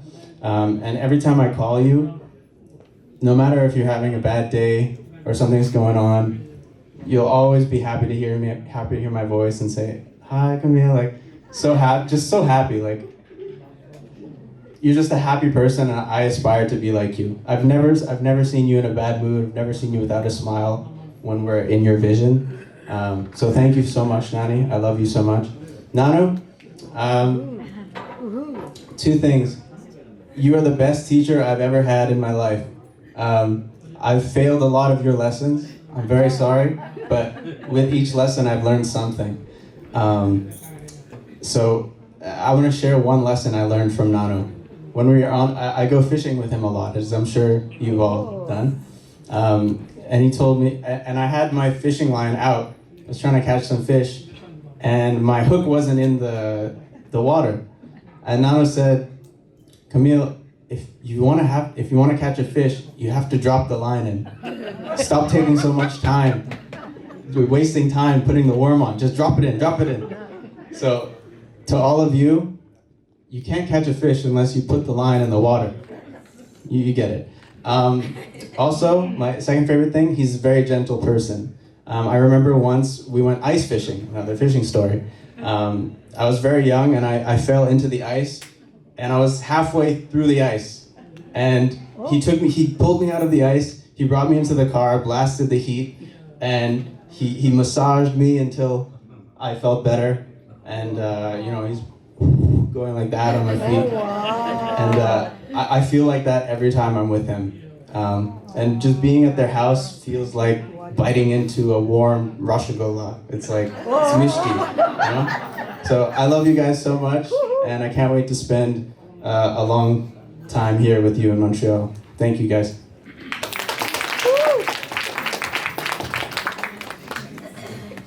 Good speaker. Thank you. I don't have to tell you, or maybe I do have to tell you, my parents have spoiled my kids rotten. They're the best grandparents that any kids could have had. So I will open up the floor for open mic. We will start with Uncle Muttalib Kondakar. We will start. And after that, everybody please keep it to 2 minutes. Thank you. আসসালামু আলাইকুম। আজকে যে মনীষী আমাদের সামনে বসে আছেন তার সাথে আমার পরিচয়, আমার আজকে যে বয়স ঠিক একই বয়সে তার সাথে আমার পরিচয় মন্ট্রিয়াল। এখন আমি এই বছর রিটায়ার হয়েছি, তখন সে ম্যাকগিল থেকে রিটায়ার করেছিল। যাই হোক, আমি তার সাথে পরিচয় হওয়ার পর থেকে সে আমাকে, তখন আমি এদেশে রিফিউজি হিসাবে এসেছিলাম, সে আমাকে নিজের, কখনো সে ভাই, কখনো সে বাবা, কখনো সে বন্ধু। সে একজন স্পিরিচুয়াল মানুষ ছিল। আমি তার সাথে বিভিন্ন জায়গায় গিয়েছি, দোয়া মাহফিল বিভিন্ন জায়গায় গিয়েছি। শেষ পর্যন্ত যখন আমার ওয়াইফ ছেলে মেয়ে বাংলাদেশে এসেছে, উনি প্রথম ব্যক্তি যে আমার বাসায় গিয়ে আমার ছেলে মেয়েকে দেখেছে, এবং তার একটি বড় গাড়ি দিয়ে আমাকে বিভিন্ন জায়গায় নিয়ে গেছে। আমি তার নাম, আল্লাহর নাম যেমন রব, আল্লাহর 100টা নামের মধ্যে তার একটা নাম আছে। মানুষের মাঝে যে আল্লাহর গুণ আছে সেটা আমি তার মধ্যে পেয়েছি এবং আমি দেখেছি আমার জীবনের প্রত্যেকটা পদে আমি তার পরামর্শ নিয়েছি। দিন রাত 24 ঘন্টা তার ফোন আমার জন্য বন্ধ ছিল না। আমার প্রথম বাড়ি উনি আমার বাসায় গিয়ে বলেছিল, মোতালেব সাহেব আপনি ভালো বেতন পান, আপনি কেন ভাড়া থাকবেন, একটা বাড়ি কিনে থাকেন। আজকে রশিদ খান এখানে আছে, আমি প্রথম বাড়িটা তার পরামর্শে কিনেছিলাম এবং আমার কোনো প্রবলেম হলে ওনাকে ফোন দিতাম যে এটা এই হয়েছে। উনি আমাকে বলতো যে একটা সন্তানের অসুখ হলে অনেক কষ্ট হয়, 10-12টা হলে আপনার আর কষ্ট হবে না। ঠিক তাই হয়েছে, এখন আর আমার আর কষ্ট হয়নি। উনি আমাকে যে উপকার করেছে সেই উপকারের জন্য আমি আজকে মোতালিব খন্দকার ছাড়াও এখানে অনেক ভাই বন্ধু আছে যারা মন্ট্রিয়ালে শত শত অ্যাপার্টমেন্টের মালিক আমরা, এবং শুধু তাই নয় আমি গর্বিত তার এই পরামর্শের জন্য। সে আমার প্রত্যেকটা কাজে আমি তার পরামর্শ নেই, যে কোনো বাড়ি কিনলে তাকে বলি, সে কখনো সে বলে না যে কিনেন না, যে গো অ্যাহেড। আমি ছেলে মেয়ে সব কিছুর ঊর্ধ্বে আমি তার কাছে পরামর্শ নেই এবং পরামর্শগুলো আমি কখনো বৃথা যায় না। আমি দেখছি মানুষ যখন বড় হয় প্রতিহিংসা করে, আমি তার মধ্যে কখনো প্রতিহিংসা দেখি না। সে সব সময় সৎ উপদেশ দিয়েছে এবং তার family everything. I like him from bottom of my heart, because আমি অনেক মানুষই দেখেছি শিক্ষিত হয়, শিক্ষা এক জিনিস, মানুষ একটা অন্য জিনিস। লেখাপড়া শিখলে যে আসল মানুষ হয় এটা আমি বিশ্বাস করি না। আমার জীবনের প্রতি গাছ অনেক দেখেছি, অনেক বড় বড় শিক্ষিত, কিন্তু তারা শিক্ষা আছে কিন্তু মানুষের মধ্যে মনুষ্যত্ব নাই। যে গাছ কাজে লাগে না আগাছা, যে মানুষের উপকারে লাগে অমানুষ। এটা আমার কথা, যদি কেউ কষ্ট পান সেটা ভিন্ন কথা, কিন্তু আমি মনে করি সেটা মানুষের মতো মানুষ হতে হবে। আমরা রব ভাইকে অনুকরণ করতে হবে। সে যেভাবে মানুষকে মানুষ হিসাবে হেল্প করছে এটা আমরা স্বতঃসিদ্ধ সবাই দেখছি, আমরাও দেখব। ওনাদের কাছ থেকে আমরা এগুলো শিখে নেব যেন আমাদের সমাজে কাজে লাগে, আমরা মানুষের মতো হেল্প করতে পারি এবং জীবনে আমরা তো সবাই প্রতিষ্ঠিত হতে পারি। এবং আজকে আমি গর্ব করে বলতে পারি রব ভাই এবং আমাদের কেউ দেখে শিখে, কেউ কাজে শিখে। আমাদের এখানে অনেক লোক আছে যাদের শত শত অ্যাপার্টমেন্টের মালিক মন্ট্রিয়ালে। আমি টরন্টোতেও ব্যবসা করি, আমাদের মন্ট্রিয়ালের মতো এত লোক, এত বিল্ডিংয়ের মালিক টরন্টোতেও নাই। আছে তাদের বিভিন্ন ধরনের ব্যবসা প্রতিষ্ঠান, কিন্তু কয়েকশো অ্যাপার্টমেন্টের মালিক আমি টরন্টোতে এখনও পাইনি। কারণ আমি টরন্টোতে ওপেন করে দেখছি, অনেকে দেখে যে আমার বেশ অনেক অ্যাপার্টমেন্ট, বললো যে ও আপনারা তো অনেক। আমি কিছু না, এটা আমাদের মন্ট্রিয়ালে অনেকেরই আছে যারা শত শত অ্যাপার্টমেন্টের মালিক। যাই হোক, আমি শেষ পর্যন্ত এটাই বলবো, রব ভাইয়ের এই মানসিকতা আমাদেরকে যে এখানে অনেক লোক এসেছে, আমাদের কমিউনিটিটা রিচ হয়েছে বিভিন্ন মানুষের দ্বারা, এবং এখানে অনেক ভাই আছে যারা এখন আমরা মানুষকে হেল্প করতেছি। এখানে আমি সবার নাম বলতে পারছি না, বলবো না। তো সবাই আমরা এইভাবে যদি আমরা অনুসরণ করি, আল্লাহ রব ভাইকে দীর্ঘায়িত করুক। এবং আমার ফ্যামিলি তার জন্য অনেক কিছু পেয়েছি আমরা, এবং আজকে আমরা সমাজে প্রতিষ্ঠিত হয়েছি। আমার মেয়ে যখন গান করতো, আমার মেয়েকে সে এত ভালোবাসতো, আমি বিভিন্ন জায়গায়, এবং আমার বাসায় কোনো অনুষ্ঠান রব ভাই ছাড়া কোনো দিনই হয়নি। তো যাই হোক, আমি রব ভাইয়ের প্রতি আমার শ্রদ্ধা রেখে, সবার প্রতি শ্রদ্ধা রেখে আমরা যেন সবাই একজনে আরেকজনের উপকার করতে পারি, ওনার কাছে শিক্ষা নিয়ে আমাদের জীবন যেন চলে। ভালো থাকবেন সবাই, ধন্যবাদ সবাইকে। আসসালামু আলাইকুম। Thank you so much. I think Shamil Bhai would like to speak.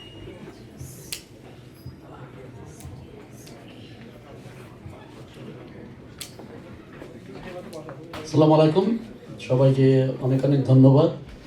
আমি খুব শর্ট করে বলবো, আমার টোটালি রব সাহেবের সাথে আমার যে সম্পর্ক, টোটালি উনি যা গল্প বলেছেন তার অপোজিট।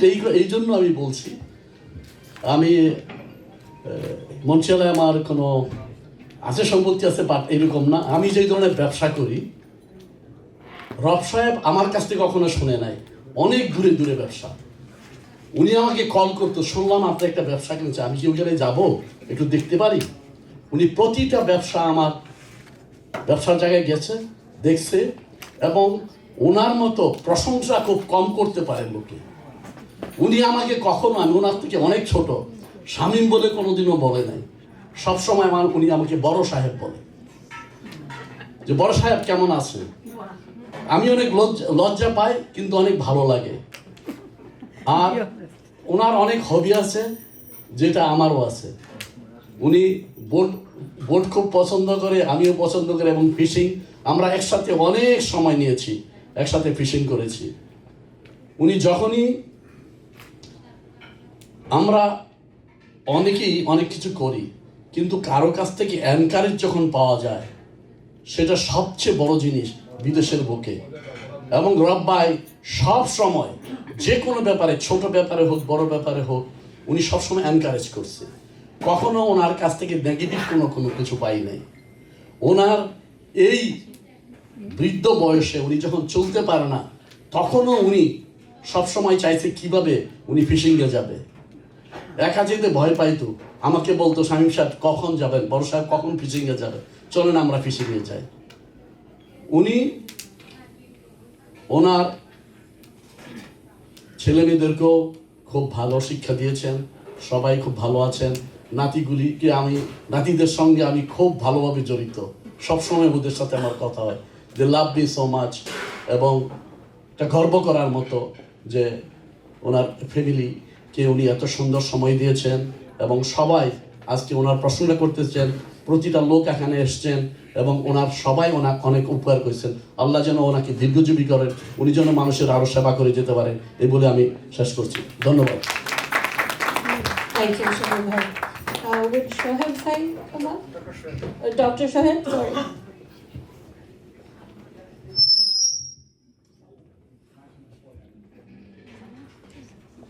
আসসালামু আলাইকুম। আজকে আমাদের রব সাহেবকে সম্মান জানাতে আমরা নিজেরাই সম্মানিত বোধ করছি, এবং এটা একটি ভালো লাগার বিষয়। তবে এতক্ষণ আপনারা অনেকের বক্তব্য শুনেছেন, তাদের একটা নির্দিষ্ট জেনারেশনের গুরু শিষ্যের সম্পর্ক, ব্যবসায়িক বা সামাজিক। আমরা নতুন জেনারেশন। এই অর্থে যে আমি মন্ট্রিয়ালে এসেছি 2011-12 দিকে চাকরিগত কারণে, যেহেতু আমার হেড অফিস এখানে। আমার দৃষ্টিতে আপনাদের যারা এতক্ষণ বললেন তাদের সঙ্গে আমার দৃষ্টিভঙ্গির একটু পার্থক্য হবে, কারণ আপনারা আগে থেকে সম্পর্কিত বিভিন্ন কারণে। কিন্তু আমি এখানে আসার পর ওনাকে দেখেছি একজন একাডেমিশিয়ান হিসেবে, এবং আমার সঙ্গে সম্ভবত প্রথম পরিচয় ওনার মার্ক মিলারের একটা ইলেকশন ক্যাম্পেইনে চোটু লিবার্ডেল। ওনার সম্পর্কে আমার যে ধারণা সেটা হচ্ছে যে আমরা রাজনৈতিক নেতাদের ক্ষেত্রে একটি শব্দ ব্যবহার করি, সেটা হচ্ছে অবিসংবাদিত নেতা। ওনার ক্ষেত্রে নেতা নয়, উনি মন্ট্রিয়ালের আমাদের একজন অবিসংবাদিত মুরব্বী, এবং এটা আমার ফিলিংস প্রথম থেকেই। ওনার মতো আরও 2-1জন আছে ওনার সমবয়সী, উনি চেনেন, আলম ভাই একজন, এরকম আছে অনেকে। আমি ওনাদের সঙ্গে আমার পরিচয় হয়েছে, ওঠা বসা হয়েছে, খুব একটা আসা যাওয়া হয়নি। আমি 1-2টা স্মৃতি আছে, উনি লেখালেখি করেন, আমি মাঝে মাঝে ওনার লেখা দেখি। একবার ইমিগ্রেশন নিয়ে একটি লেখায় আমি ওনার সঙ্গে দ্বিমত পোষণ করলাম, তো উনি চমৎকারভাবে এত অ্যাকোমোডেটিভ, কোনো দ্বিধা না করেই উনি বললেন ইয়েস ইউ আর কারেক্ট। যে এই অ্যাকোমোডেশনটা আমাদের সমাজে খুব জরুরি। আর আজকে উনি আমাদের একজন বয়োজ্যেষ্ঠ নাগরিক, আমাদের মুরব্বী। তারপর আজকে আমি শুনলাম যে ওনার ম্যারেজ অ্যানিভার্সারি 65 এরকম, তাই না? 60 বা হ্যাঁ 65। আমি একটা শব্দ বলি, এই শব্দটা হচ্ছে কানরেকি। এই কানরেকিটা জাপানি শব্দ। এই কানরেকি শব্দটির অর্থ হচ্ছে আপনার বয়স যখন 60 হবে, জীবন সেলিব্রেশন অফ লাইফ, জীবনটা তো ফান নয়, অনেক স্ট্রাগলের মধ্য দিয়ে। বিশেষ করে যারা একাডেমিশিয়ান, ইউনিভার্সিটিতে প্রফেসরদের 60 বছর খুব জাঁকজমকের সাথে পালন করা হয়, কারণ ওরা হচ্ছে জ্ঞানের সাগর। আমি ওনার ম্যারেজ ডে অলরেডি আপনার কানরেকি পার হয়ে 65 হয়ে গেছে, এই জন্য সার্বিকভাবে অভিনন্দন। আমি আর সময় নিচ্ছি না, আমাদের সশ্রদ্ধ অভিনন্দন, এবং আপনি আরও দীর্ঘদিন আমাদের মাঝে থাকুন, আমরা আপনাদের সাহচর্য মেধা মদন উপভোগ করি, সে আশায়। ধন্যবাদ। Next, Janet Abdur would like to speak. So, in case you don't know, growing up when we moved to Prince Arthur, very soon after that, I think Janet Abba came into our lives. So she's like a big sister. Thank you, Shireen. Thank you, Shireen. And to begin with, I'm going to say sorry to you because she actually contacted me when I was in Amsterdam. And she wanted me to give a speech, and I said, it's your father's day, let him decide. So when I come back, just last week, I went to Uncle and Auntie's place, and Uncle said, Tumi agenda te nai. So I'm not on the agenda. So you just speak when the floor is open for everyone. So I have my tissue here. I'm just going to talk for 2 minutes. No one should give me the podium because when I start, I don't end. But here I have to because he's becoming restless. He's going to talk. But before that, I just wanted to say thank you for everything that you've done for the past 35 years. Like she said, Shireen, you've given me a sister, you've given me a brother, and you've given me an auntie. Amar jonno, it's like if I've achieved anything for the past 35 years, এতটুকুন credit হলেও এত বেশি দিতে পারতাম, বেশি দিলাম না, এতটুকুন ক্রেডিট হলেও আন্টি আর আঙ্কেলের।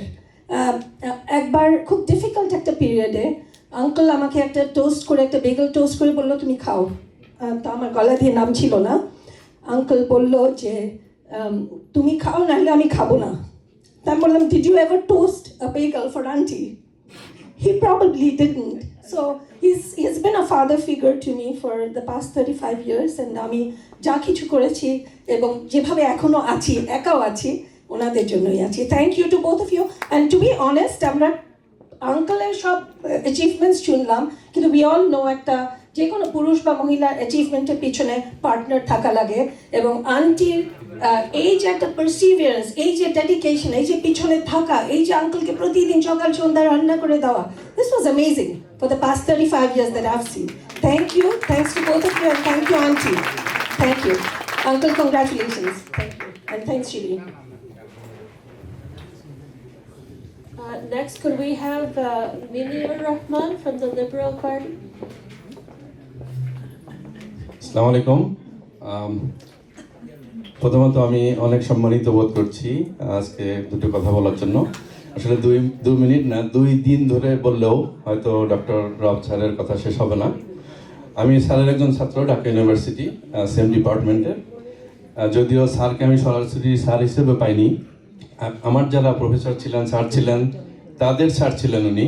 কিন্তু আমি যখন এখানে এসেছি, আমার ঢাকা ইউনিভার্সিটির প্রফেসররা আমাকে বলেছেন ওখানে গিয়ে তুমি অবশ্যই ডক্টর রব সাহেবের সঙ্গে দেখা করবে, তোমার প্রফেসর। তখন থেকেই স্যারের সঙ্গে আমার পরিচয়। 2014 সালে আমি এখানে এসেছি। আসলে অনেকে অনেক কিছু বলেছেন, আমি রিপিট করতে চাই না। আমি একটা কথা শুধু বলতে চাই, স্যারের যে বইটি কথা আপনারা শুনেছেন, যে বরিশালের ধান ক্ষেতের লাঙ্গল ছেড়ে কানাডার বিশ্ববিদ্যালয়ের অধ্যাপক, এই বই থেকে আমরা যেটা পেয়েছি যে স্যারের আজকের যে অবদান, স্যার যেখানে লুঙ্গি পরে, যে লুঙ্গি সেলাই করা পয়সা ছিল না তার বাবা, একটা গামছা পরে যিনি স্কুলে যেতেন, সেখান থেকে কিভাবে উনি কানাডার ম্যাকগিল ইউনিভার্সিটিতে এসে ডক্টরেট ডিগ্রি করে এখানে অধ্যাপনা করলেন, তার যে জীবনের এই বর্ণাঢ্য অধ্যায়, এই বৈচিত্র্যময় অধ্যায়, এটা আমাদেরকে উৎসাহিত করে। আমাদের প্রত্যেকেরই এই বইটি পড়া উচিত। আমাদের পরবর্তী জেনারেশনের আমরা অনুকরণীয়, আমরা উৎসাহিত হব কিভাবে প্রতিকূল অবস্থার সঙ্গে যুদ্ধ করে, প্রতিটি মুহূর্তে যুদ্ধ করে সাফল্যকে ছিনিয়ে আনতে হয়। আমরা ডক্টর রব সাহেবের কাছে সেটা শিখেছি। আমি স্যারের জন্য দোয়া করি, স্যারের পরিবারের জন্য দোয়া করি। আজকে আমরা গর্বিত বাংলাদেশ কমিউনিটি যে আজকে আপনারা স্যারের ছেলেকে চিনেন, ডক্টর হামিদ রাব। উনি জন হপকিন্স মেডিকেলের একজন সার্জারি এবং মেডিসিন বিভাগের ফুল প্রফেসর এবং কিডনি ট্রান্সপ্লান্ট ডিপার্টমেন্টের পরিচালক। বিশ্বের সেরা কিডনি রিসার্চ রিসার্চারদের মধ্যে উনি একজন, যার ইতিমধ্যে 400টারও বেশি গবেষণা গ্রন্থ আমরা বিভিন্ন প্রকাশনাতে খুঁজে পেয়েছি। আমরা গর্ববোধ করি তার পরিবারকে নিয়ে। আমি যেই পয়েন্টটি বলতে চাই, জাস্ট 1 মিনিট সময় নিচ্ছি। 1958 সালে স্যার যখন ঢাকা বিশ্ববিদ্যালয়ে মাস্টার্স করতে আসলেন দর্শন বিভাগে, তখন স্যার একজন দূরদর্শী ডক্টর রব স্যারকে আমরা দেখেছি যে কতটা কনফিডেন্ট হলে একটা মানুষ বলতে পারে যে উনি এই ডিপার্টমেন্টে প্রথম শ্রেণীতে প্রথম হবেন। এবং তখনকার দর্শন বিভাগের যে বিভাগীয় প্রধান ছিলেন ডক্টর জিলানি ওনার মাস্টার্স পরীক্ষার পরে রেজাল্ট হওয়ার আগেই তৎকালীন ভাইস চ্যান্সেলর মহোদয়কে বলেছিলেন আপনি ওনাকে সহকারী অধ্যাপক হিসাবে নিয়োগের জন্য আমি সুপারিশ করছি আজ বিভাগীয় প্রধান হিসাবে। তখন ওই প্রস্তাবটা ভিসি মহোদয় রিফিউজ করে দিয়েছিলেন।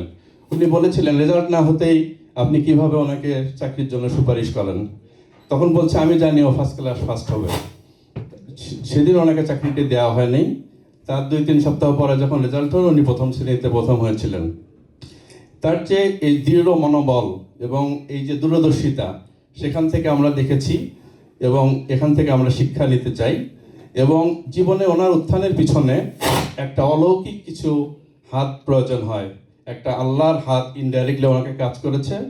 একটা উদাহরণে উনি বলেছেন সেই বইয়ে যে ওনার যখন পয়সা ছিল না ঢাকা বিশ্ববিদ্যালয়ে 1 বছর এক্সট্রা থাকার জন্য একটা হলে কোথায় থাকবেন উনি জানতেন না, কোথায় থাকবেন, কি খাবেন 1 বছর তার মাস্টার্সটা শেষ করতে। কারণ তার চাচা, আমরা অনেকে চিনি আব্দুর লতিফ সাহেব, বিশিষ্ট সিঙ্গার,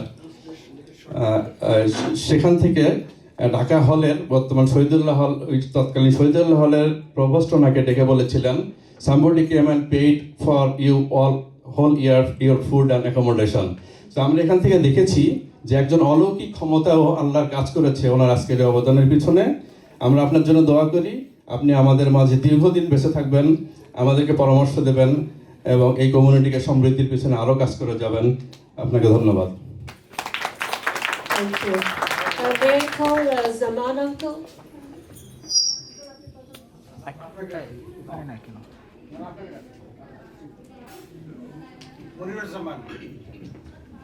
ধন্যবাদ। আসলে আমি এখনো আঙ্কেল হইনি। আজকের এই অনুষ্ঠানটিতে আমি আসলে সময় কম, আমি রব ভাইকে শ্রদ্ধা জানাতে চাই। রব ভাইয়ের সাথে আসলে আমার ঘনিষ্ঠতা এই সামাজিক কারণেই। দুটো পয়েন্ট আমি বলবো শুধু রব ভাই সম্বন্ধে।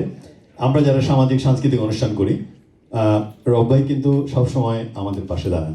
সবসময় আমাদের যে কোনো অনুষ্ঠানে রব ভাইয়ের কাছে আমাদের যেতে হবে। আমি গত মনে করলাম 2023-তে তখন রব ভাইকে আমার সব কিছু বুঝাইয়া বলতে হলো যে কী করছি, কীভাবে করছি। উনি বারবার বলছিলেন সেমিনার থাকছে কিনা, সেমিনারের টপিক্সকে আমি বললাম যে শোয়েব ভাইকে দায়িত্ব দেওয়া হয়েছে সেমিনারের। তারপরেও উনি যেটা অর্থনৈতিক সহায়তা আমাদের করেন সবসময় সেটা করেন। এবং এই সহায়তার একটা বিষয় হচ্ছে আমরা যারা এই সামাজিক কাজগুলো করি, ডক্টর রব কিন্তু ডক্টর রব, সে একজন শিক্ষিত মানুষ, সে একটি শিক্ষা প্রতিষ্ঠানের মানে বড় একটি নামকরা শিক্ষা প্রতিষ্ঠানের সাথে জড়িত। তিনি কিন্তু আমাদের মতো শ্রমজীবী মানুষ যারা বা আমরা আমাদের মতো সাধারণ মানুষ যারা এই সমাজে বসবাস করি তাদের সাথে না মিশলে কিছু যায় আসে না। আমি তাই দেখেছি বিভিন্ন শহরে যারা বিভিন্ন সময় স্কলারশিপ নিয়ে বা বিভিন্ন ভাবে বড় চাকরি নিয়ে এখানে এসছেন, অন্যান্যভাবে যারা স্কলারশিপ না নিয়ে এসছেন অথবা যারা শিক্ষা প্রতিষ্ঠানের সাথে অথবা বড় জবের সাথে জড়িত না, সব শহরে তাদের সাথে একটা ডিভিশন থাকে। কিন্তু ডক্টর রবকে আমি যে জন্য আমি ওনার কাছে ছুটে যেতাম সবসময়, আমি আসলে অনেকের কাছে যাই না, বাট ডক্টর রবের কাছে আমি যেতাম। উনি একজন মানুষ, উনি কিন্তু খুব সহায়তা করতেন আমাদের। তার অর্থ কি আমাদের মাধ্যমে উনি মানুষের সাথে সম্পৃক্ত থাকতেন এবং এটা একটি বিরাট বিষয়। এবং তার সাথে আমার আরেকটি আলোচনার বিষয়বস্তু হলো সেটা হচ্ছে শিক্ষা। মানে আমাদের কোন ছেলে কিভাবে এগোচ্ছে, কিভাবে করতে হবে, কিভাবে এটা প্রোপাগান্ডা চালাইতে হবে, কিভাবে আমাদেরকে এগুলি সবার সামনে তুলে ধরতে হবে, তাহলে নতুন জেনারেশন আরও আকৃষ্ট হবে সেই বিষয়গুলো। আজকে আসার পরে উনি বললো আমি তো জানতাম না, এই জানো একজনের 2টা বাচ্চা কিন্তু ডাক্তারি পড়ে, আমি তো জানতাম না ও ডাক্তার হয়ে গেছে অলরেডি, আমি জানতাম না। এবং সে প্রাউড হচ্ছে, আরেকজনের বাচ্চা সে প্রাউড হচ্ছে। এটা হচ্ছে আসলে কমিউনিটির প্রতি যে মমত্ববোধ, যে আমাদের একটা কমিউনিটি আগাচ্ছে। কারণ আমাদের কমিউনিটি এখন তো আমরা সেকেন্ড জেনারেশনে আসি, এখন আমাদের অমনভাবে আগানোর বিষয়বস্তু হয়নি। বাট একজন শিক্ষিত লোক হিসাবে উনি, আল্লাহ ওনাকে শিক্ষা দিয়েছেন, জ্ঞান দিয়েছেন, উনি সেই জ্ঞানটাকে, সেই শিক্ষাটাকে বিতরণ করার চিন্তা করেন। উনি অন্য সবাই এগিয়ে আসুক, আমাদের বাংলাদেশ কমিউনিটি একটা সমৃদ্ধ হোক শিক্ষায়, ব্যবসা বাণিজ্যে, সেই চেষ্টাটি করেছেন। আসলে সামনে প্রশংসা করা আমি জানি না কেমন হলো, কিন্তু উনি আসলে প্রশংসার দাবিদার। উনি আমাদের সবার সাথেই এই কমিউনিটির সাথে সম্পৃক্ত থাকার চেষ্টা করেছেন আমি যতদিন দেখেছি। আপনি দীর্ঘায়ু হন এবং বাসায় গেলে ওনার আরেকটি কথা হচ্ছে উনি দেশকে যে ভালোবাসেন, ওনার বাসায় একটি বাসন আছে, মাটির বাসন, ওটি আপনার করে না, মানে পোড়া মাটি না, কাঁচা মাটি। উনি বলে যে আমি এই মাটি স্পর্শ করলে আমি আমার দেশকে স্পর্শ করতে পারি। এটা দেশপ্রেমের একটাই। আপনি দীর্ঘায়ু হন, দীর্ঘজীবী হন এবং হ্যাপি অ্যানিভার্সারি, এবং আমরা আরো অনেক অনুষ্ঠান করবো আপনাকে নিয়ে, আপনাদের নিয়ে। ধন্যবাদ।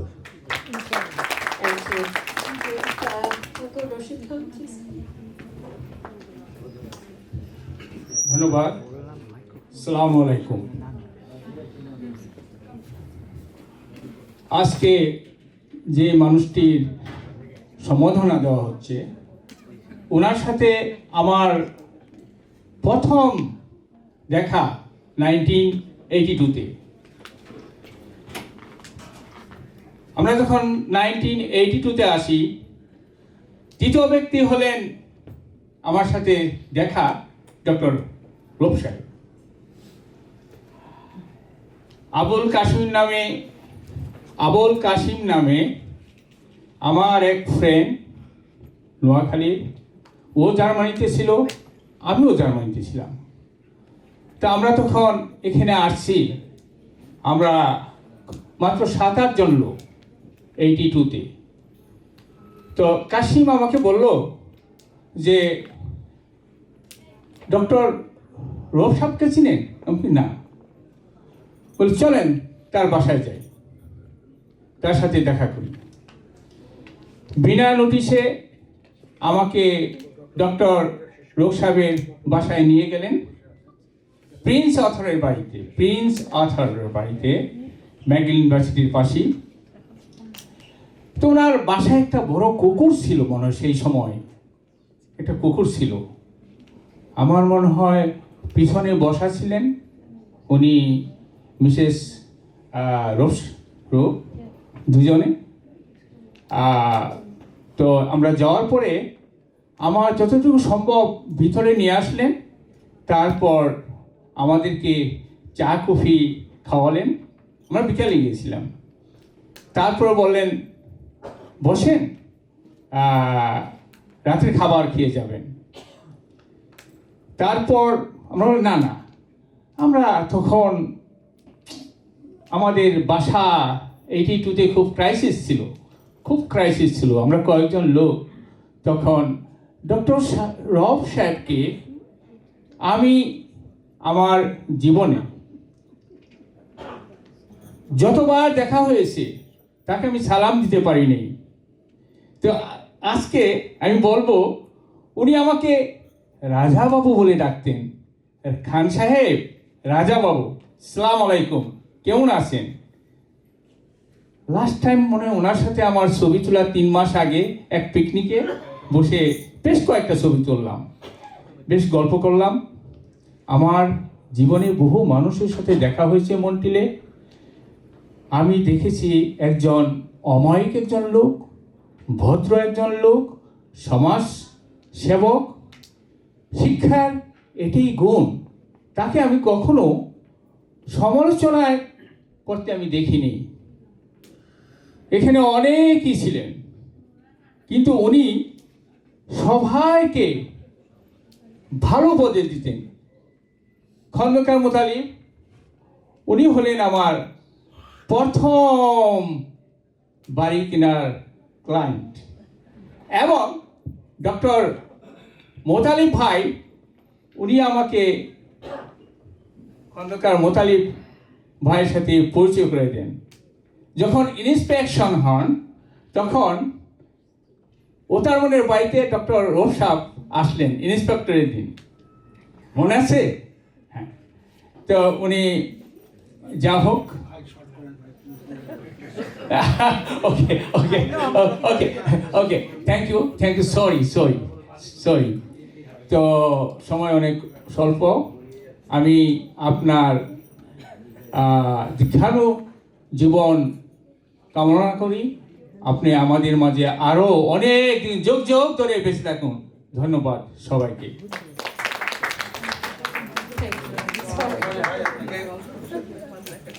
I believe from that side. So after this, thank you everyone for your heartfelt speeches. So after this one, we get to hear from my dad.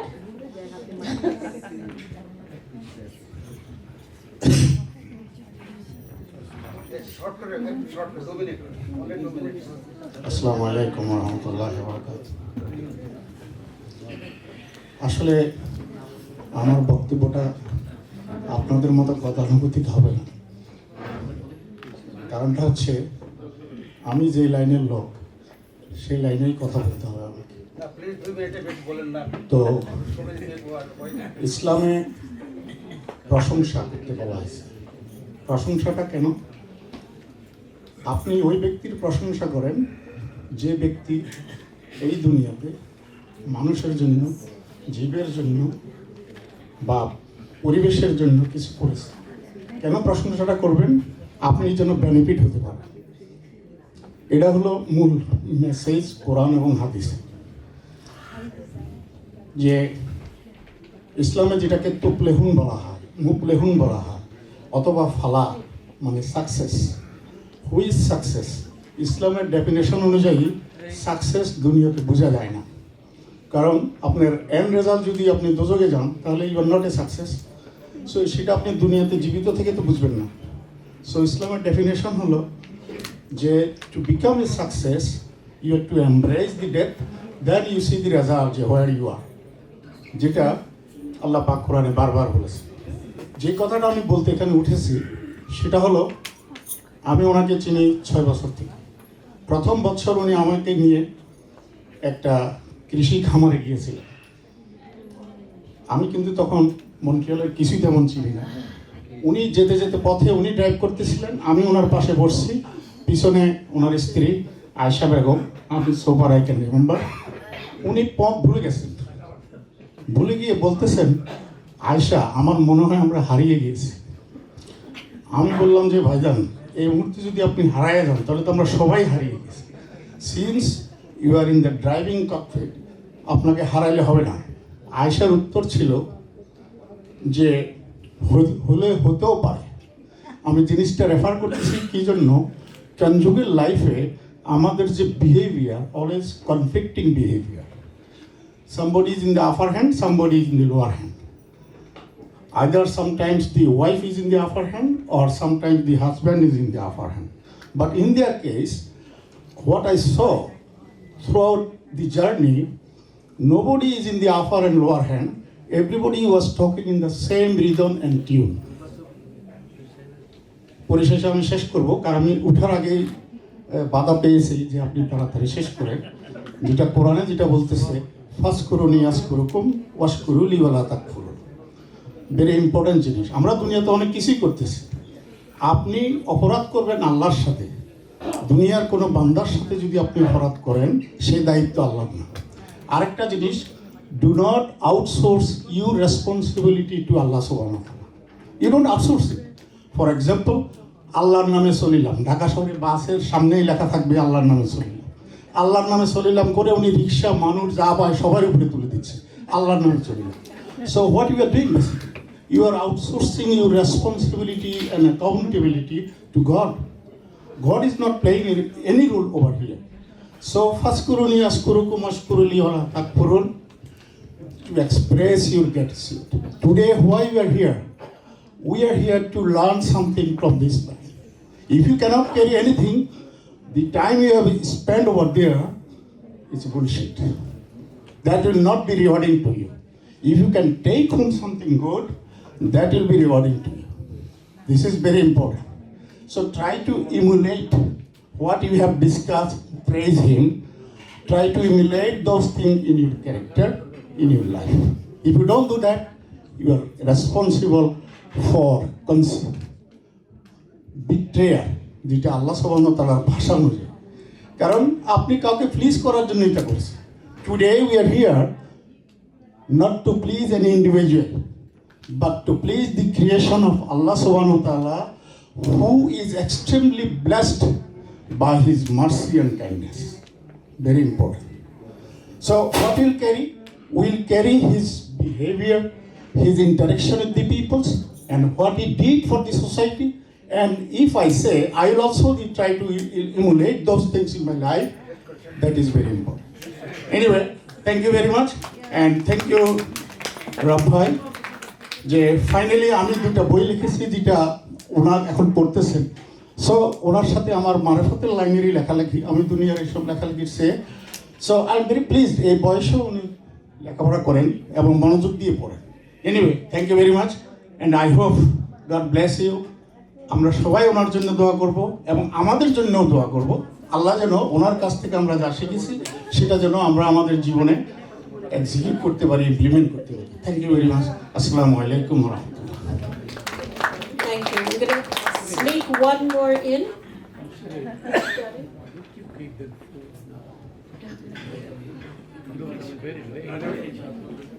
Dr. That's the last one.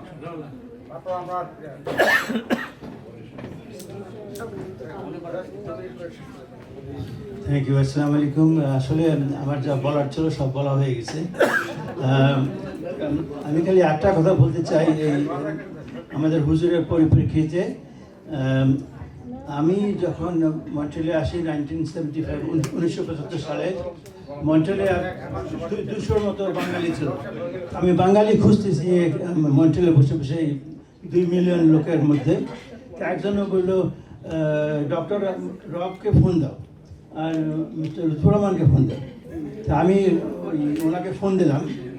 আমার এখনও মনে আছে, আমি তখন France থেকে আসছি, বিভিন্ন খারাপ অভ্যাস নিয়ে আসছিলাম, নামাজ পড়তাম না, রোজা রাখতাম না, কোনো কিছুই করতাম না। আমি নিজেকে ফরাসি হিসেবে ভাবতাম যে এখানে আসছি, আমি তো ফরাসি এখন। তো আস্তে আস্তে আস্তে আমি যে পয়েন্টটাতে যেতে চাচ্ছি সেটা হলো, আসলে ডক্টর অনেক কিছু করছেন, ভ্রমণও করছেন, কিন্তু ওনাদের আসলে ওনারাও ধর্মের দিকে ওনাদের যে ডিপ নলেজ, আমরা ওটা আমাদের ইগনোর করলে চলবে না। আমাকে ওই লুৎফর রহমান এবং ডক্টর রব আস্তে আস্তে আস্তে মসজিদে ঢুকেছে, এখানে ঢুকেছে, আমরা রিলিজিয়াস ফাংশন করছি এবং আমাকে আবার নতুন করে মুসলমান বানাইছে। আমি এই জন্য বিশেষ কৃতজ্ঞ। আশা করি আপনারা আমার জন্য দোয়া করবেন। আমি অনেক কিছু শিখছি ডক্টর রবের কাছ থেকে এবং লুৎফর রহমান সাহেবের কাছ থেকে। কাজেই আপনারা আমার জন্য দোয়া করবেন। আমি ডক্টর রবের কাছ থেকে দোয়া চাচ্ছি। আপনি আমার শিক্ষক, আমার প্রফেসর, এখানে অনেক আছে যাদের আপনাকে প্রফেসর হিসেবে মানে, এবং দয়া করে আল্লাহ আপনাকে অনেক দিন জীবন দিক, এটা আমরা দোয়া করি সকলে মিলে। ভালো থাকেন, আল্লাহ। Thank you. So I will now pass the mic over to Dr. Hissam, and we will continue with my. Thank you, Sheikh. ধন্যবাদ শেখ। আসসালামু আলাইকুম। অনেক কথা হয়ে গেছে, তো আমি রব্বাইকে ইন্ট্রোডিউস করার জন্যে দরকার নেই ইন্ট্রোডিউস করা, তবে আমার নিজের পার্সপেক্টিভ থেকে একটা কথা বলে ওনাকে বলবো একটু কিছু বলতে। উনি বলার পর আর কারো বলার শোনার সময় থাকবে না, ধৈর্য থাকবে না, এই জন্য আমি একটা 1 মিনিট পরে নিয়ে ঘুরতে। এখানে আমাদের মধ্যে অনেকেই দারিদ্রের মধ্যে বড় হয়েছেন। আমাদের রমন ভাই বলেন যে উনিও অনেক কষ্ট করেছেন, আমি জানি, অনেক গল্প করেছেন, কিন্তু ওনার যে এক্সপিরিয়েন্সে লাঙ্গল নিয়ে মাঠে কাজ করা বা ধান ক্ষেত খামারে কাজ করা, এটা বোধ হয় আর কেউ বোধ হয় এখানে নেই যে ক্লেম করতে পারে আমরা এটা করেছি। তবে ওই স্কুলের যে টিচারদের বেতনের যে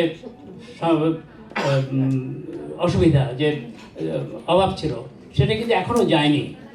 উনি বললেন 40-10-এর কথা, যেটা ভিক্ষার চাল দিয়ে টিচার বেতন দেওয়া হতো। 2010 সালে আমাদের হোম ডিস্ট্রিক্ট কুষ্টিয়াতে আবুরি গ্রামে একটা ওখানকার হাই স্কুল তখন এমপিও ভুক্ত হয়নি, গভর্নমেন্টের গ্রান্ট পায় না। ওই স্কুলে আমাকে বলেছে একবার যেতে, আমার নিজের গ্রামের। তো ওখানে আমি স্কুলে যেয়ে দেখলাম যে ক্লাসে স্কুলের মাত্র যারা বাইরের লোক, যারা বাসিন্দা বাড়ি, অরিজিনাল বাড়ি কুষ্টিয়ার বাইরে, তা একজন বিজ্ঞান পড়া, একজন অঙ্ক পড়ান বা ইংরেজি পড়ান, এই দুজনের বেতন আছে, আর কারো বেতন নেই। সবাই নিজের ঘরে বসে খাওয়া দাওয়া করে ওটা স্কুলে পড়াচ্ছে। তার একটা বিএ ডিগ্রি আছে বা ইন্টারমিডিয়েট পাস করেছে অনেক আগে, সিনিয়র টিচার, তারা পড়াচ্ছেন ওখানে স্কুলে বিনা বেতনে। এখন সেই স্কুলটা এমপিও ভুক্ত হয়েছে, এখন থিংস লাইক বেটার। তো আমাদের ওই দারিদ্রতা আমরা এখনও কাটিয়ে উঠতে পারি নাই, যতই আমাদের অন্যান্য উন্নতি হয়েছে। এটা আরেকটা কথা যেটা এখন আসে না এখানে, সেটা হচ্ছে যে যদি পার্সোনাল লেভেলে আমরা পরিচিত অনেকদিন থেকে। অ্যাকচুয়ালি আয়শা ভাবি আমার দুলা ভাইয়ের কাজিন অ্যাকচুয়ালি, এবং রব ভাই আমার শ্বশুরের কলিগ ছিলেন। উনি যে প্রথম চাকরি করেন, ইভেন চাকরি না, উনি যখন ইউনিভার্সিটি ঢোকেন 1955 সালে ঢাকা ইউনিভার্সিটিতে। ওই সময় আমার শ্বশুর 1 বছর পরে জয়েন করেছেন অ্যাজ ডেপুটি রেজিস্ট্রার। উনি এসপি ছিলেন, এসপি চাকরি ছেড়ে দিয়ে উনি এসছেন ইউনিভার্সিটিতে। এবং রব ভাই যখন টিচার্সে জয়েন করেন 58-এ, আমার শ্বশুর তখন ডেপুটি রেজিস্ট্রার। এবং ওনার অনেক সারা জীবন পরিচয় ছিল। এবং ওনারা যখন এসেছিলেন মন্ট্রিয়ালে, আমার শ্বশুর শাশুড়ি দুজনেই, ওরা 85 বেড়াতে এসেছিলেন। এবং ওই সময় উনি এনকারেজ করেছিলেন যে ওরা অ্যাপ্লাই করুক এই বিষয়ের জন্য। এবং উনি ডাক্তারের অ্যাপয়েন্টমেন্ট করে দিয়েছিলেন যাতে মেডিকেল টেডিকেল হয়ে গেলে এখান থেকে, তখন অনেক সহজ ছিল নিয়ম। উনি অনেক সাহায্য করেছেন। এবং আমার শ্বশুর দুজনেই এখানে ইন্তেকাল করেন। এবং 2001 সালে জানুয়ারি মাসে শাশুড়ি, আর 7 সালে আমার শ্বশুর। এবং দুইটা ইভেন্টেই প্রথম পার্সন আমার পাশে এসছেন এবং ভাবিকে নিয়ে। আরেকটা ব্যাপার আপনাদের ওখানে আসে নাই, যে উনি যদিও ফিলসফিতে পড়াশোনা করেছেন, উনি সারা লাইফটা কিন্তু ওনার অন্যান্য জায়গায় যে বৈষয়িক বলেন বা উদ্যোগ ছিল সেগুলোর ফল তো রিচনেস বা ওয়েলথ যেটা আছে সেটা আপনি সবাই বলেছেন, যে ওনার ওয়েলথের একটা মেইন বেনিফিট হচ্ছে ওনার সমাজসেবা, স্কুল, কলেজ, স্বাস্থ্য, নিউট্রিশন, এগুলোর যে অবদান দেখেছেন দেশে, পার্টিকুলার দেশে এবং এখানে। এবং এটা ধর্ম নির্বিশেষে এটা একটা ইম্পর্টেন্ট এলিমেন্ট উনি এখনও করে যাচ্ছেন। এবং এটা নিয়ে অনেক কথা হয়েছে। তো ওইটা তো এটা ওনার যে উদ্যোগের যে সাকসেসের যে বেনিফিশিয়ারি অনেক বেশি লোক, ওনার ফ্যামিলি মার্জিনও। আরেকটা হচ্ছে ওনার ফিলসফিটা ওনার লাইফে, সারা লাইফের থেকে আছে। প্রথম প্রশিক্ষণ জীবন থেকে পরে শিক্ষা লাইফে উনি পিএইচডি করেছেন, মাস্টার্স করেছেন এখানে সেকেন্ড টাইমে ম্যাগিলে। দুটো ডিগ্রিতে উনি কাজ করছেন সুফিজমের উপরে, এবং বড় সুফি স্কলার নিয়ে উনি কাজ করেছেন। দুইজন সেপারেট সুফি স্কলার, বাস্তামি ফর মাস্টার্স, আরেকজন ফর পিএইচডি। এবং ওনার নিজের লাইফে উনি একজন নামকরা সুফি স্কলার শেখ ফায়দুল্লাহ হারেই ফ্রম সাউথ আফ্রিকা, ওনার সাথে ওনার অনুসরণে কাজ করেন, ওনার যোগাযোগ কোলাবোরেশনে কাজ করছেন। এবং সারা উনি লাইফ সুফিজমটা ওনার লাইফের একটা অঙ্গপ্রত্যভাবে জড়িত। এই অ্যাসপেক্টটা আমরা অনেকে জানি না। তো এটা ওনার একটা এলিমেন্ট, যেটা ওনার স্পিরিচুয়াল লাইফটা অনেক অনেক বেশি ডিপ এবং অনেক বেশি এনগ্রেভ ওনার লেখাপড়ার মধ্যে থেকে। উনি সব কিছুতে একটা পুরো মানুষটা উনি হয়েছেন এই একটা ফিলসফির মধ্যে থেকে। এবং Sufism is a major part of that, এবং ইজ এ ডিফারেন্ট ওনাকে এনরিচ করেছে লাইফটা। তো এটা বলে আমি এখন দেখছি রব ভাইকে কয়েকটা কথা বলার জন্য। উনি ওনার এগেন সবার মতো আমি আপনার সাথে সবার সাথে মিলে ওনাকে আবার দীর্ঘ জীবন কামনা করছি, আশা ভাবি এবং রব ভাইকে, যাতে ওনাদের কাজগুলো এগিয়ে যেতে পারে এবং ওনাদের দর্শন বা আদর্শ সমাজের জন্য যেন চিরজীবী হয়ে থাকে। অনেক ধন্যবাদ।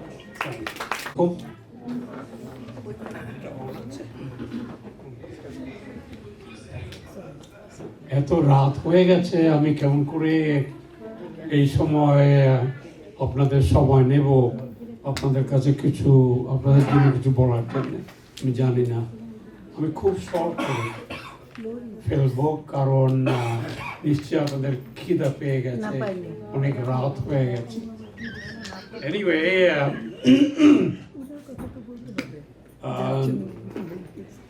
যারা এতক্ষণ আমার সম্বন্ধে অনেক ভালো ভালো কথা বলেছেন, তাদের সম্বন্ধে আমি কেমন করে আপনাদের কাছে কিছু বলবো আমি জানি না, এখন সময় কোথায়। তো এরা প্রত্যেকেই স্পেশাল মানুষ। ডক্টর আহসান, ওনার শ্বশুররা 4 ভাইরা। এই 4 ভাইরা, আমি একবার একটা পোস্ট দেখেছিলাম ফেসবুকে, যে সোনারগাঁয়ের সোনার পরিবার। আপনি ভাবতে পারেন সেই 4 ভাইরা, আপনারা জানেন তাদের নাম। সবার বড় ছিলেন আনোয়ারুল হক, তিনি ছিলেন মিনিস্টার পাকিস্তানের। তারপরে ছিলেন শামসুল হক সাহেব, এডুকেশন মিনিস্টার। তারপরে আলিন্দার সাহেব was the Public Service Commission chairman, and then his own father-in-law was the registrar of the University of Dhaka. Can you believe? 4 ভাইরা ওনার যে শাশুড়ি তারা ছিলেন 4 বোন 4 ভাইরা দেওয়ার the golden family of Bangladesh. What is interesting সেটা হলো আমি প্রায় প্রত্যেককেই চিনতাম শুধু ওই আনোয়ারুল হক সাহেব ছাড়া এবং খুব ভালোবাসতেন তারা সবাই আমাকে। অ্যাকচুয়ালি শামসুল হক সাহেব আমাকে খুব বড় একটা চাকরি দিয়েছিলেন ওনার নিজের ইনিশিয়েটিভে এবং নিজের প্রেশারে। He didn't listen to anybody. উনি ছিলেন মিনিস্টার তখন। এনিওয়ে আমার অনেক কিছু বলার ছিল কিন্তু আমি খুব শর্ট করে ফেলবো, তাই না? প্রথমত আমি ধন্যবাদ জানাই আমার প্রাক্তন ছাত্র। আই ফিল ভেরি প্রাউড যে লুৎফর রহমান সাহেব ছিলেন আমার ছাত্র 65 years ago. And he has been a good student, especially এই জন্যে যে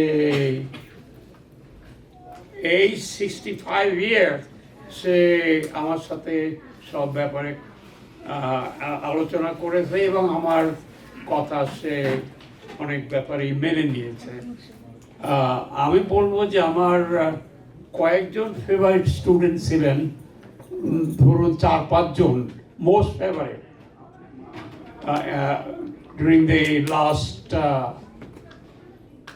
আমি 40 বছরে 20,000 ছাত্রদের আমি পড়িয়েছি। তার ভিতরে মাত্র কয়েকজন ছিল on the top, and he was one of them. And then Dr. Abdur Rabb was another. Wow. Dr. Qazi Nurul Islam was another, and so on. Just a few people. But anyway, so Dr. Rahman, I thank you very much for organizing this event, a very big event, and I appreciate it very, very much. And I hope this is of some good to people who are participating, okay, and people who haven't been able to participate, because I'm sure they will communicate with them. And then second is Babul Islam Bhuya. Well, he is actually our relative, my wife's relative, but we have been very, very close friends, and you wouldn't believe what kind of a human being he is, you know. Just I tell you one thing. He was তাকে military ধরেছিল মেরে ফেলার জন্য, Pakistani military যুদ্ধের সময়। তো তার সাথে একটা ছেলে ছিল, দুজনকেই ধরেছে। তো ওনার পরিচিত একজন লোক ছিল ওই মিলিটারি ট্রাকে। তো পরিচিত লোকটি ওনাকে বলেন তোমাকে ছেড়ে দেবো, তুমি চুপ করে দাও, কিছু বলো না, কিছু দূর গিয়ে তোমাকে বের করে দেবো। তো কিছু দূর গিয়ে ওনাকে বলছে যাও, তুমি নেমে যাও। এখন উনি বলছেন না, আমি যাব না, ওকেও যদি যেতে দাও তাহলে আমি যাব, আমি একা যাব না। And he stood there. Can you believe that? আপনি বুঝতে পারেন যে that was life and death question, তাই না? তো উনি বলছেন না, আমি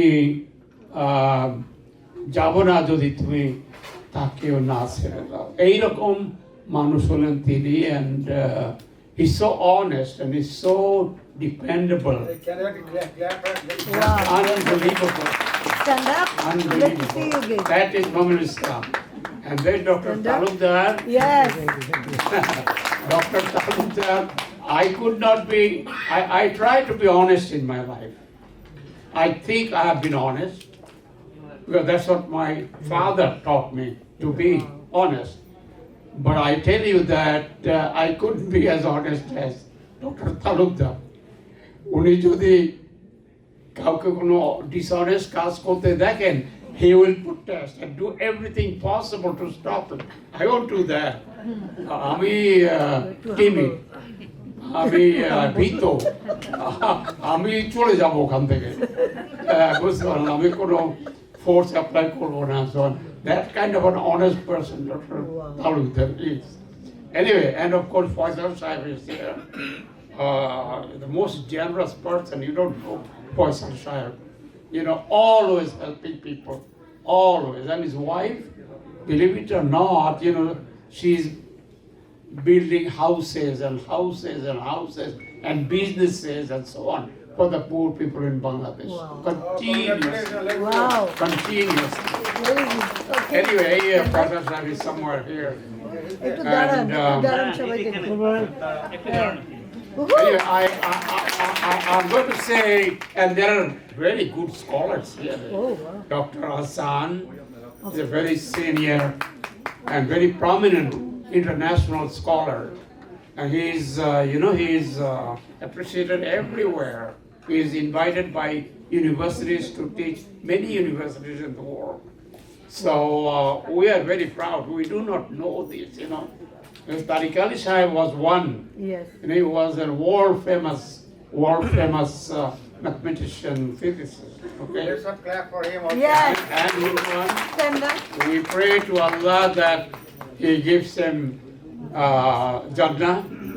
And then we have Dr. Shoaib, Dr. Shoaib. You do not know how great a scholar he is. Read his writings in the Facebook. And two of his books are published and many more are in the pipeline. He's still young, eh? He has a great future. I will not be here, but you will see him shining like a bright star in his own field. Okay, so we're very lucky that we have a very good group of people, my friend, including you, and you have also suffered a great deal. You left your families and so on, the children. It's very unfortunate that the children couldn't come. So, and staying until now, hungry and so on and so forth, to bear with this, okay? So I'm not going to make it long, make it very short. I had an intention of making a little bit long, but I won't. I can tell you, I'll tell only two things, or maybe three. একটা হলো যে আমার জীবনে যা কিছু হয়েছে in moral life and religious life তা হয়েছে আমার বাবার জন্য।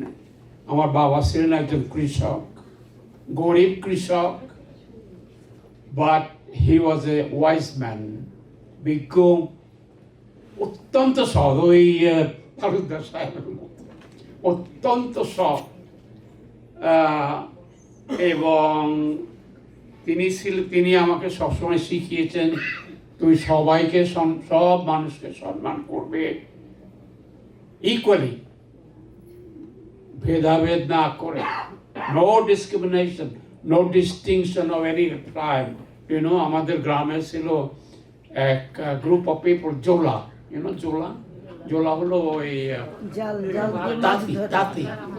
তাঁতিদের অন্যান্য মুসলমানরা মনে করতো তারা লোয়ার ক্লাস, ওদের সাথে কোনো সোশ্যাল কানেকশন ছিল না। বাট মাই ফাদার তাদের বাড়িতে যেতেন, তাদের বাড়ি খেতেন, তাদের বাড়ি মিলাদ পড়তেন, and so on and so on. Incidentally, আমার বাবা ছিলেন সবচাইতে বেশি শিক্ষিত মুসলমান তখন আমাদের গ্রামে। কি পড়েছিলেন তিনি ক্লাস 4 পাস করেছিলেন। He was the highest educated man, but he was the imam of the village. He led the prayers, তারপরে ধরেন অন্যান্য সব মিলাদ, বিয়ে, এই সমস্ত সব করতেন। But he was such a good man, respectable man, যে সবাই তাকে শ্রদ্ধা করত, সবাই তাকে ভালোবাসতো, সবাই তাকে সম্মান করত, because he was honest. And তিনি চাইতেন যে তার ছেলে তার আদর্শে মানুষ হবে। সুতরাং আমি যা কিছু জেনেছি, যা কিছু শিখেছি, যা কিছু আমার উপকারে এসেছে আজ পর্যন্ত আমার বাবার কাছ থেকে শেখা। দেখুন, একদিন আমি রাস্তায় হাঁটছি, বাচ্চারা হাঁটে না,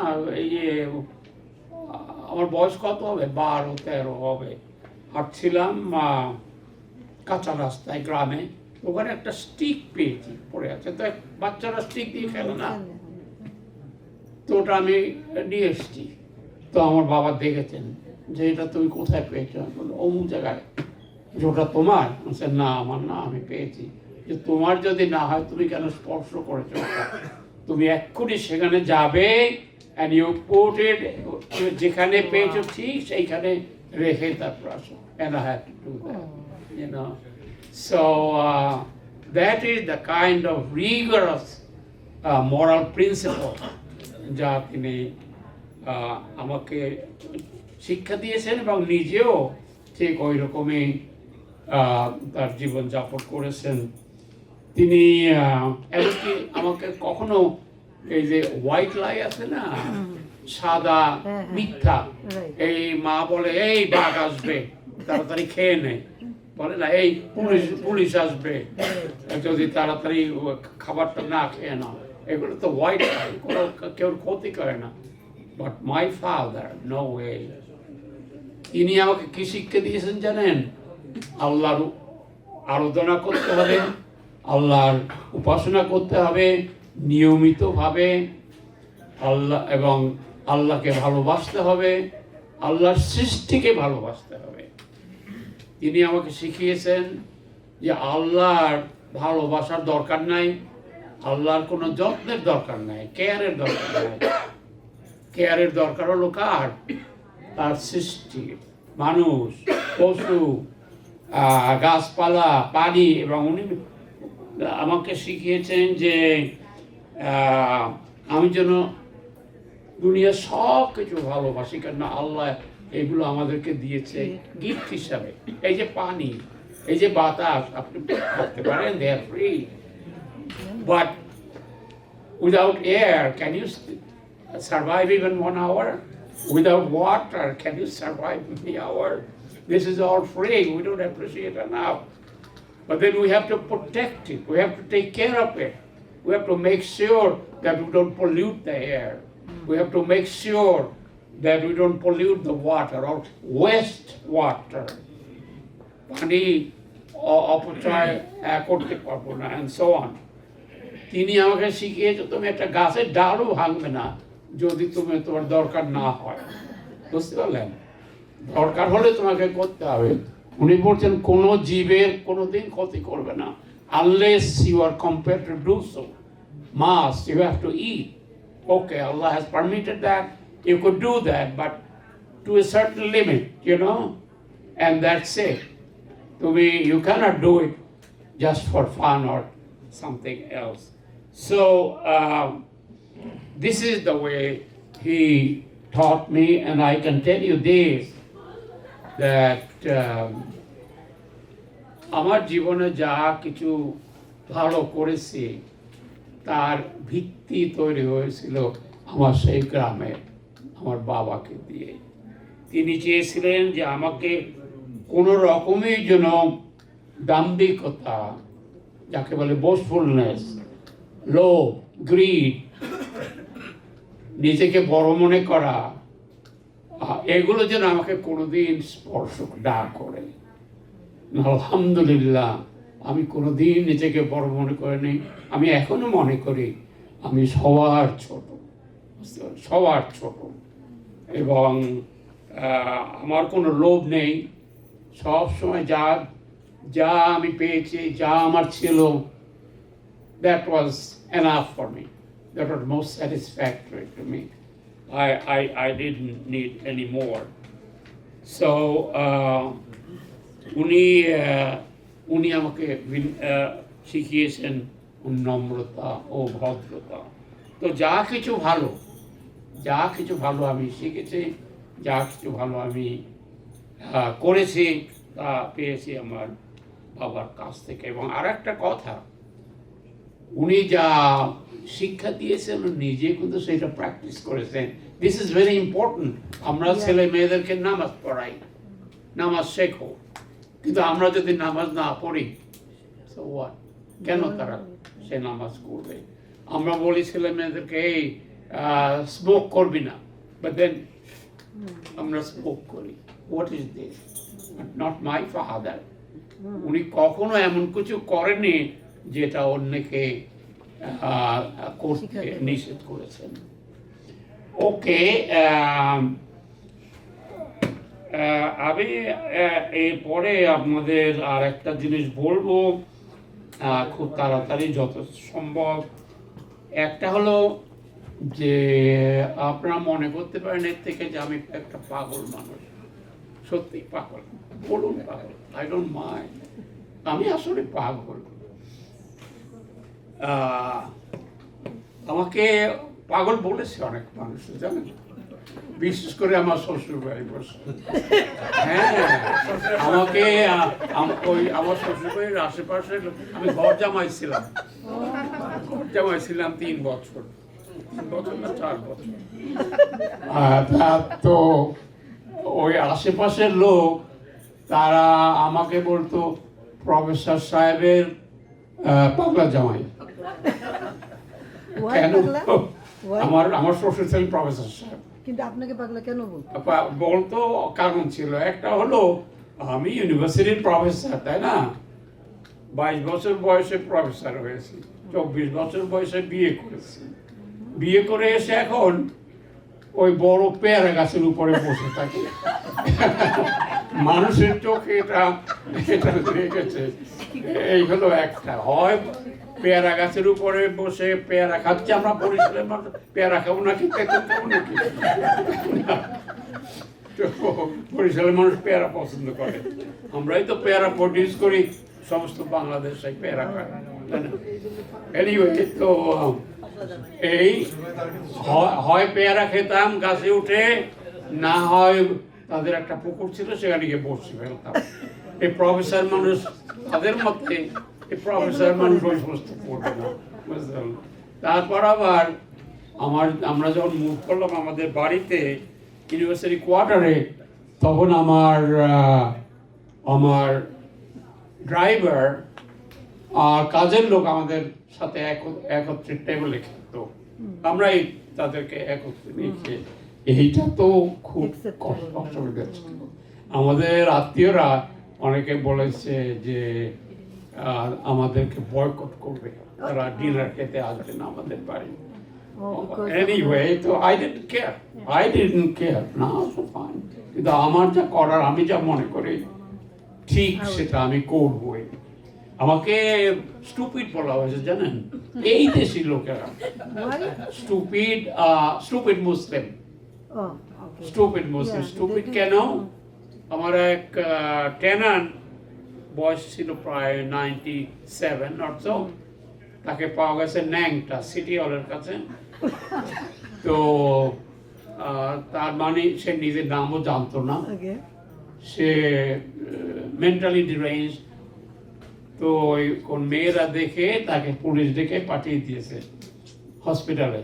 তো হসপিটালের লোকেরা আমাকে কয়েকদিন পরে কল করে বলেছে যে তার অ্যাপার্টমেন্ট ক্লিন করে তোমরা রেন্ট করে দাও, এ আর বাড়ি যাবে না, কারণ about to die. আমি গিয়ে দেখি মানি and money and money and gold coins and medals, gold medal, এই একটা গার্বেজ ব্যাগ ফুল। আমি তো ভয় পেয়ে গেলাম। আমি নিয়ে গেলাম বাড়িতে গিয়ে একজন নেইবারকে ডেকে তার সামনে ওগুলো কাউন্ট করে একটা লিস্ট করে আমরা দুজন সাইন করলাম। পরদিন হসপিটালে গিয়ে আমি দিলাম হসপিটালের অ্যাকাউন্ট্যান্টের কাছে। হসপিটালের অ্যাকাউন্ট্যান্ট দেখে তো অবাক, যে লোকটা তার দামও জানে না, তার কোনো আত্মীয় নাই এই দেশে, সে ফরাসি লোক ছিল। He was going to die very soon. তার এই জিনিসপত্র গিয়ে পেয়ে আমি আবার সেগুলো ফেরত দিয়েছি। He thought I am stupid. তো আচ্ছা, আমি যখন চলে যাচ্ছি তখন বলছি, you're the most stupid man I have ever seen. That he returned it. So I became stupid. So it doesn't matter. It's worth it. তারপর কিছুদিন পরে কবে গভর্নমেন্টের লোক আসছে, তাদেরকে আমি কতগুলো রেখে দিয়েছিলাম গোল্ড কয়েন মেডাল, ওগুলো কারণ আমি জানতাম যে হসপিটালে দিলে তারা ভাগ ভাগ করে নিয়ে যায়। তো কোবে গভর্নমেন্টের লোক এসছে, সব সেটেল করে আমাকে স্টোরি জিজ্ঞেস করে তো যাওয়ার সময় বলে কি আর ওই মুসলিম? I said yes. So I became a stupid Muslim. আমাকে গরু বলেছে, গরু বলেছে কে জানেন? একটা বরিশালের একটা কাজের ছেলে। সে কেন আমি মাছ ধরতে গেছি এক বাড়িতে মুজিবুর রহমান সাহেবের, মুজিবুর রহমান আমাদের শেখ মুজিবুর রহমান সাহেবের ভগ্নিপতি, তার আত্মীয়ের বাড়ি সেটা, সেখানে আমি মাছ ধরতে গেছি। তো একটা মাছ ধরেছে, বড় মাছ, রুই মাছ। তো রুই মাছ তো অনেকক্ষণ মানে তাকে টায়ার্ড করে আনতে হবে, তাই না? ওই ছেলেটা ছিল ওখানে, সে তো লাফাচ্ছে টানেন, টানিয়ে আনেন। তারপর আমাকে গিয়ে বসিটা আমার হাতে থেকে আমাকে দেন, আমার এতটুকু ছেলে আমাকে দেন, মানে সে টানিয়ে আনেন। তো ফাইনালি তো আমি তো দেবো না তাকে, আমি কেমন করে তাকে, তো সে তারপর বলে কি আমি একটা গরু। অনেক কিছু পেয়েছে। এনিওয়ে শুনেন, যাই হোক না কেন আমি আপনাদেরকে বলছি, আমি দুটো তিনটে এক্সাম্পল দেবো, বেশি না। এই পাগলামি, আসলে পাগলামি বলি আপনাকে।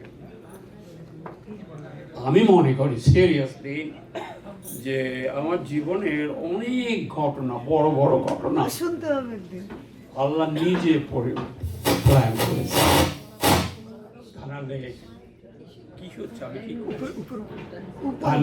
থানা হলে এটা সম্ভব হতো না, ইম্পসিবল।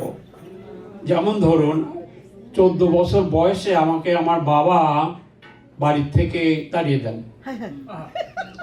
প্লিজ ভাববেন না আমার বাবা খারাপ, সার্কামস্ট্যান্সেস ওয়ার সাচ। ওইটা না করলেও পারতেন, বাট আমার বাবা আবার কিছু যদি মনে করতেন যে এটা ঠিক, তখনই করে ফেলতেন আমার মতো। আই ডোন্ট ওয়েট, বুঝতে পারলেন? বউ সম্বন্ধে কি জেনেছেন জানেন? যখন বিয়ে করলাম, ঘটক সাহেব বলেছেন উনি একজন গোল্ডেন গার্ল, আপনার বাবা হলেন একজন সুফি মানুষ, আর উনি ফার্স্ট ইয়ার বাংলা ইউনিভার্সিটি পড়ে। That's it. এবং আমি তাকে অনেক দূর থেকে একবার, এই 10 সেকেন্ড একবার দেখেছি। এর উপরে বেসিস করে আমি বলেছি আমি তাকে বিয়ে করবো। পাগলামি। বাট দেখুন সেই বউ ইনশাআল্লাহ উইদিন ফিউ ডেজ 65 বছর হবে আমাদের বিয়ে। মেনি টাইমস অনেকবার আমি বলেছি যে ওই ঘটক একটুখানি ভুল করেছিলেন। She was not a golden girl, she was actually a diamond girl. You know? So দেখুন এটা কেমন করে হয়, can you believe that? কিচ্ছু না জেনে, nothing. এটাকেই বলে তাকদীর। Yeah. Then দেখুন 14 বছর বয়সে আমাকে তাড়িয়ে দিলেন। আমি খালি পায়ে, খালি গায়ে, একটা লুঙ্গি, তার আবার সেলাই ছিল না, কারণ আমার বাবার ওই সেলাই করার পয়সা ছিল না। ওইটা পরে একটা কাপড়ের গাঁটটি মাথায় দিয়ে out on the muddy road. কোথায় যাচ্ছি nobody knows. 14 বছরের একটা ছেলে তখন একা কোনো রকমই সার্ভাইভ করতে পারতো না ওই রকম পরিস্থিতিতে। তো আমি প্ল্যান করছিলাম দুটো করা যায়। একটা হলো কোনো চাষার বাড়ি গিয়ে তাদের সার্ভেন্ট হিসাবে চাষাবাদ করব, তারা আমাকে খেতে দেবে, থাকতে দেবে। That was one plan. The other plan হলো যে শহরে গিয়ে কোনো অফিসারের বাড়ি ওই হাউস সার্ভেন্ট, ক্লিন করা, বাচ্চা রাখা, বাজার করা, রান্না করা, এই দুটোর একটা। তো ভাবলাম যে কোথাও তো আজকে রাতটা থাকতে হবে, গেলাম মামা বাড়ি। দেখুন এটা হলো আমার প্ল্যান। আল্লাহ বলছেন কি দাঁড়াও আমি কি করি দেখো। নানাকে বললাম, আমার নানাকে বললাম যে নানা এরকম হয়েছে, আমি তো বাড়ির থেকে চলে এসেছি। একেবারে স্বতঃস্ফূর্তভাবে, without waiting even 1 second, very easily উনি বললেন ঠিক আছে আমি তোমাকে স্কুলে পাঠাবো, কালকে থেকে তুমি তোমার মামার স্কুলে যাবে, ওই শহরের ওই ভালো স্কুলটায়, তোমার মামা কালকে তোমায় ভর্তি করে দেবে। এই যে জীবনের মোড় ঘুরলো।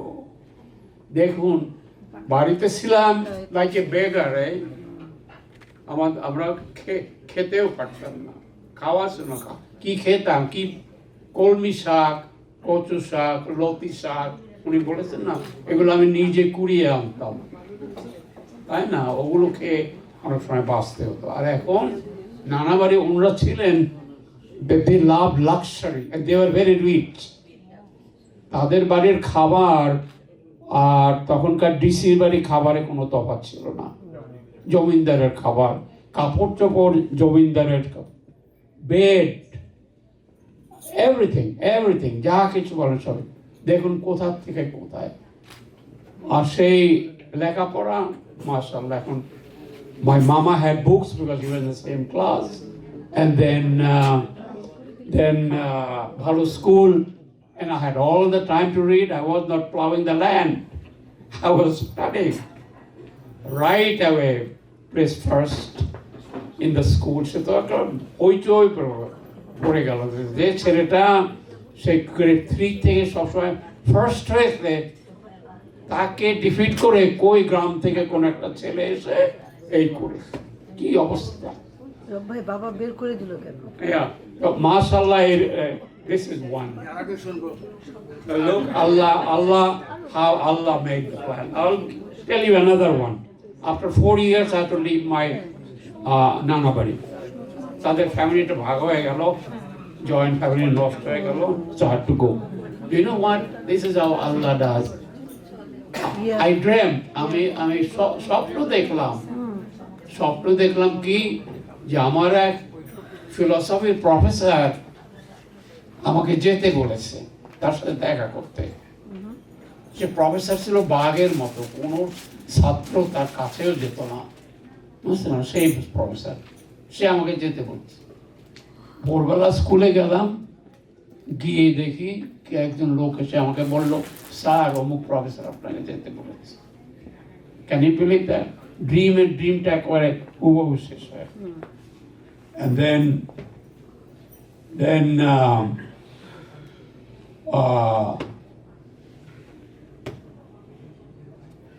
গেলাম, আমি তখন মনে হলো যে নিশ্চয়ই সে আমাকে বলবে যে আমাদের বাড়ি এসে থাকো।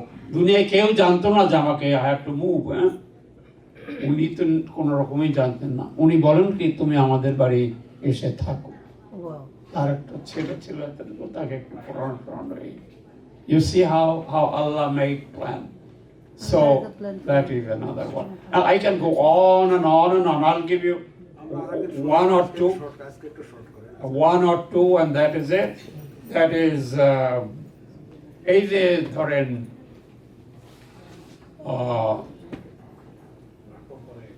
এই দেশে আসা।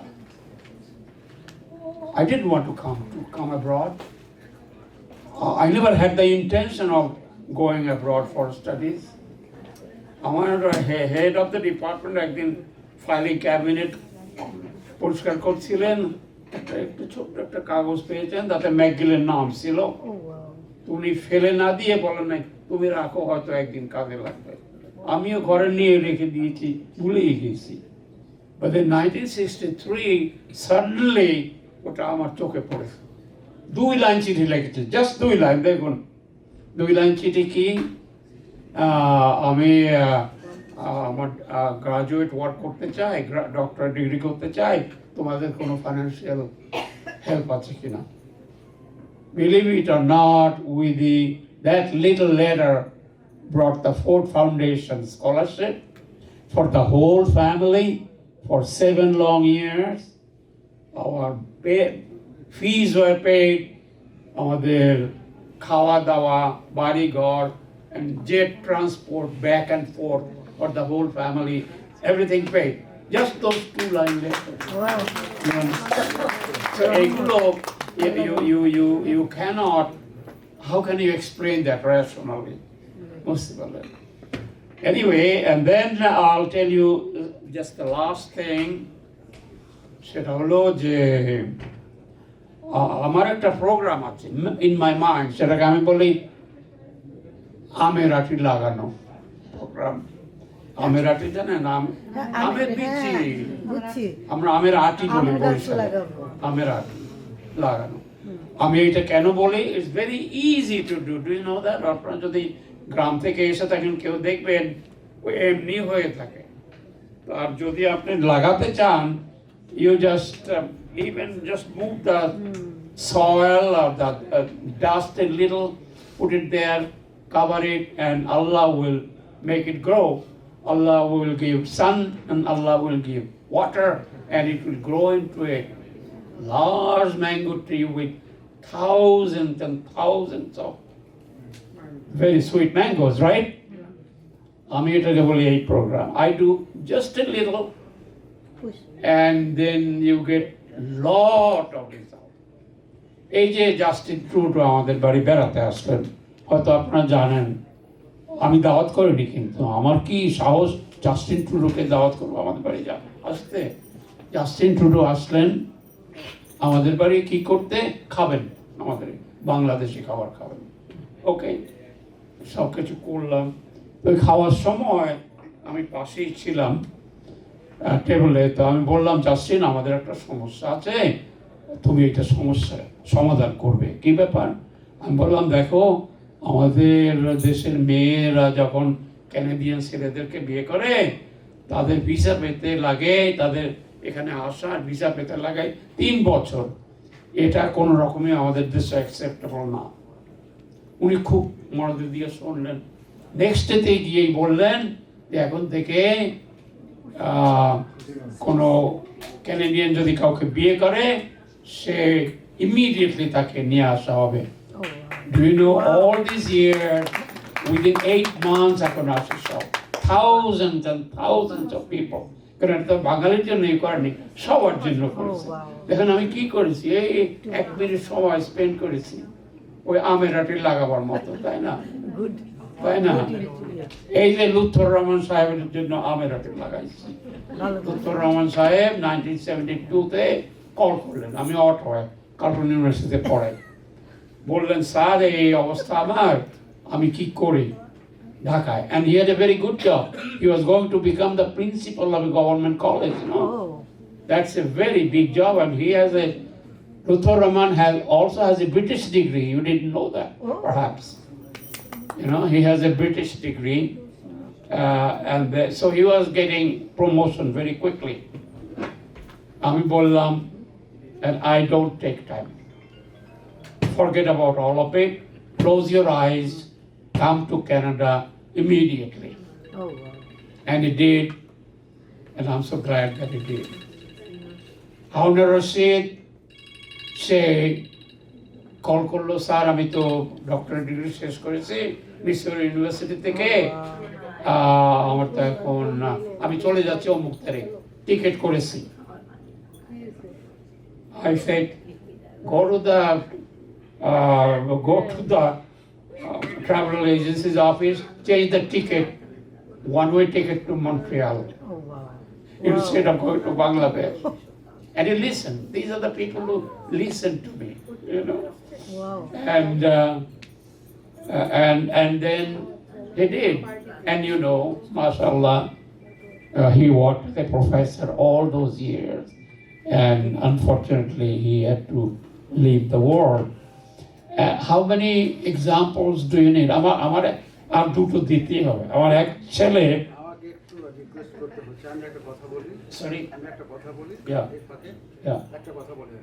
আমি ফিনিশ করব। শোনেন, আমরা আজকে তো ওনাদের ম্যারেজ অ্যানিভার্সারি ছোট্ট করে করব, তবে নভেম্বরে ওনাদের বিবাহ বার্ষিকী হবে, আমি রিকোয়েস্ট করব যে তার ম্যারেজ অ্যানিভার্সারি খুব সুন্দরভাবে যেন হয় এবং সেই দিন আমরা ওনার জীবনের সমস্ত গল্প বসে বসে শুনবো। আজকে আমি রিকোয়েস্ট করব তাড়াতাড়ি শেষ করার জন্য, কারণ সবাই শেষ করে ফেলছি। I have one thing, just I'll finish in a minute. And then, you know, actually, সে বললো স্যার আমি স্কলারশিপ পেয়েছি ইউনিভার্সিটি অফ বেনারসে যাওয়ার জন্য, but I also got a scholarship to go to America. What to do? I said, you go to University of Banaras, get a PhD degree in Hinduism, and when you go back, you establish a Department of Religious Studies in Dhaka University. He did exactly that. Do you know what happened? This man became a celebrity of the entire world. এমনকি pope তাকে দুবার ডেকেছে, পোপের সাথে দেখা করতে আপনার wait করতে হয় ইয়ের, পোপ তাকে পয়সা দিয়ে এনে দেখা করেছে, দুনিয়ায় সব জায়গায় তাকে দাওয়াত করে। কেমন করে করলে যে যে যা কাজটা মুসলিমস অফ দ্য ওয়ার্ল্ড 1400 ইয়ার্সে করতে পারেনি, 1400 ইয়ার্সে কোনো বিশ্ববিদ্যালয় দুনিয়ায় এই কাজটা করতে পারেনি, তুমি কেমন করে করলে? And do you know what? President Bush brought him there for 2 years. তুমি আসো, এসে আমেরিকার ইসলাম সম্বন্ধে লেখো। He became one of the great scholars of the world, you know, to the people. And I'll say the last one, which is local. Actually, তার বাবা মা চায় যে সে ডাক্তার হোক, কিন্তু ছেলে চায় না, যে কোনো রকমই ডাক্তার হয় না, হবে না। তো আমি গিয়ে অনেক বলতাম তাকে, ডাক্তার হলে এই হয়, এই হয়, এই হয়, and so on and so forth.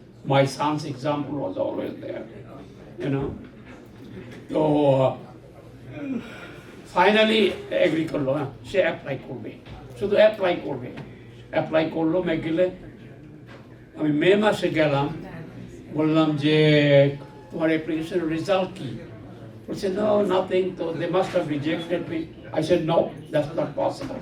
Reject করলেও তোমাকে জানাবে যে they rejected you and why. তো আমি বললাম তুমি এখনই যাও ম্যাকগিলে, গিয়ে জিজ্ঞেস করো কেন সে চিঠি পায়নি। যাবে না, কেন সে তো খুশি, সে তো মেডিকেল স্কুলে যেতেই চায়নি। তো finally I again forced him. I said, I will give you the bus fare, go. So he went, and McGill said, where have you been? আমরা তো তোমাকে ইসের জন্য ডেকেছিলাম, ইন্টারভিউর জন্য ডেকেছিলাম। তো বলছে না আমি তো কিছু পাইনি। তো তখন এই ছেলেটা ভালো ছিল, রেজাল্ট ভালো ছিল। McGill already made all the selection, even made the waiting list, everything. They went home, finished. What to do now?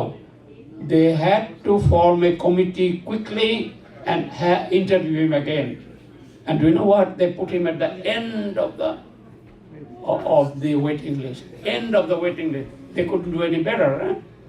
And he was so lucky, he was accepted from the end of the waiting list. And I have been told that he is now chief surgeon of 2 hospitals in Toronto. You see that? এটাকে আমি বলি আপনারা সবাই আমের গাছ লাগান, আমের বিচি লাগান, বুঝতে পারলেন? And it's so wonderful to do that. The last point I'm going to say, সেটা হলো mashallah, I have in my life, আমি যা কিছু টাচ করেছি, it turned out to be gold. যা কিছু, আপনি জানেন আমার যে বাড়িঘর, অনেক বাড়িঘর ছিল তো, will you believe that all of them turned out to be great investment? All of them, without exception. Do you know that some of the houses I bought, some of the buildings I bought without entering them? রাস্তার থেকে দেখেছি, এসে call করেছি, number ছিল, on the telephone price fix করেছি। Then I said, my wife and I are coming to sign the document. We signed the document in 15 minutes. So it's Allah's rahmah. Allah's rahmah. I do not know how it happened, but the last thing is the spirituality.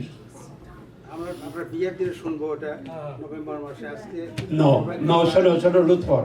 You have to give me 30 seconds. Yeah, 30 seconds. And you know this, I can tell you that to go up on the spiritual ladder is a very difficult thing. Very difficult thing. It's like climbing Mount Everest. Very difficult. And I needed 17 years of preparation and 40 years of journey. 40 বছরের journey. And I had, if you, to climb Mount Everest, you need Sherpas, helpers, guides, eh? Without that, you never try. I had 3 best guides of the world. Sheikh Nazem Haqqani of Cyprus, Abdul Qadir of Baghdad, who gave me this as a gift. This came from Tajikistan. This is a Sufi gown given to me by the Pir Sahib of Baghdad, Abdul Qadir Jilani's order. And then the last one is Sheikh Fadlallah Hairi. These were my guides, our Path Pradarshak. And they helped me in this journey. And I can tell you that it is possible for you to come close to Allah subhanahu wa ta'ala. He lives on the top of the mountain at Mount Everest. You know, the top. Try. We should all try. You know, and I can tell you that would be the greatest gift of Allah to you. Greatest gift. If you could ever come close to Him. রাজাকে যদি দেখতে হয়, রাজার যদি সান্নিধ্য চান, then ওই আমাদের জয়নাল আবেদিন সাহেব জানেন। Incidentally, I wrote this in a Facebook post. I have 5,000 friends. Only one person understood out of 5,000. But anyway, this is it, but it is possible. It is possible to purify yourself and then come close to Allah subhanahu wa ta'ala. Allah will come to His home. And where is His home? Your heart. Cleanse, puriskar kore. Allah doesn't come to a dirty place. Apni jodi thake lobh, irsha, all kinds of wrong ideas and thoughts and desires, Allah will never come.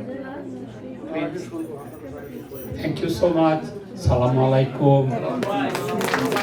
Incidentally, he said something, but I tell you, my son is going to come. My son is going to come in December. So our marriage anniversary, we do something. We turn around Christmas. Oh, congratulations.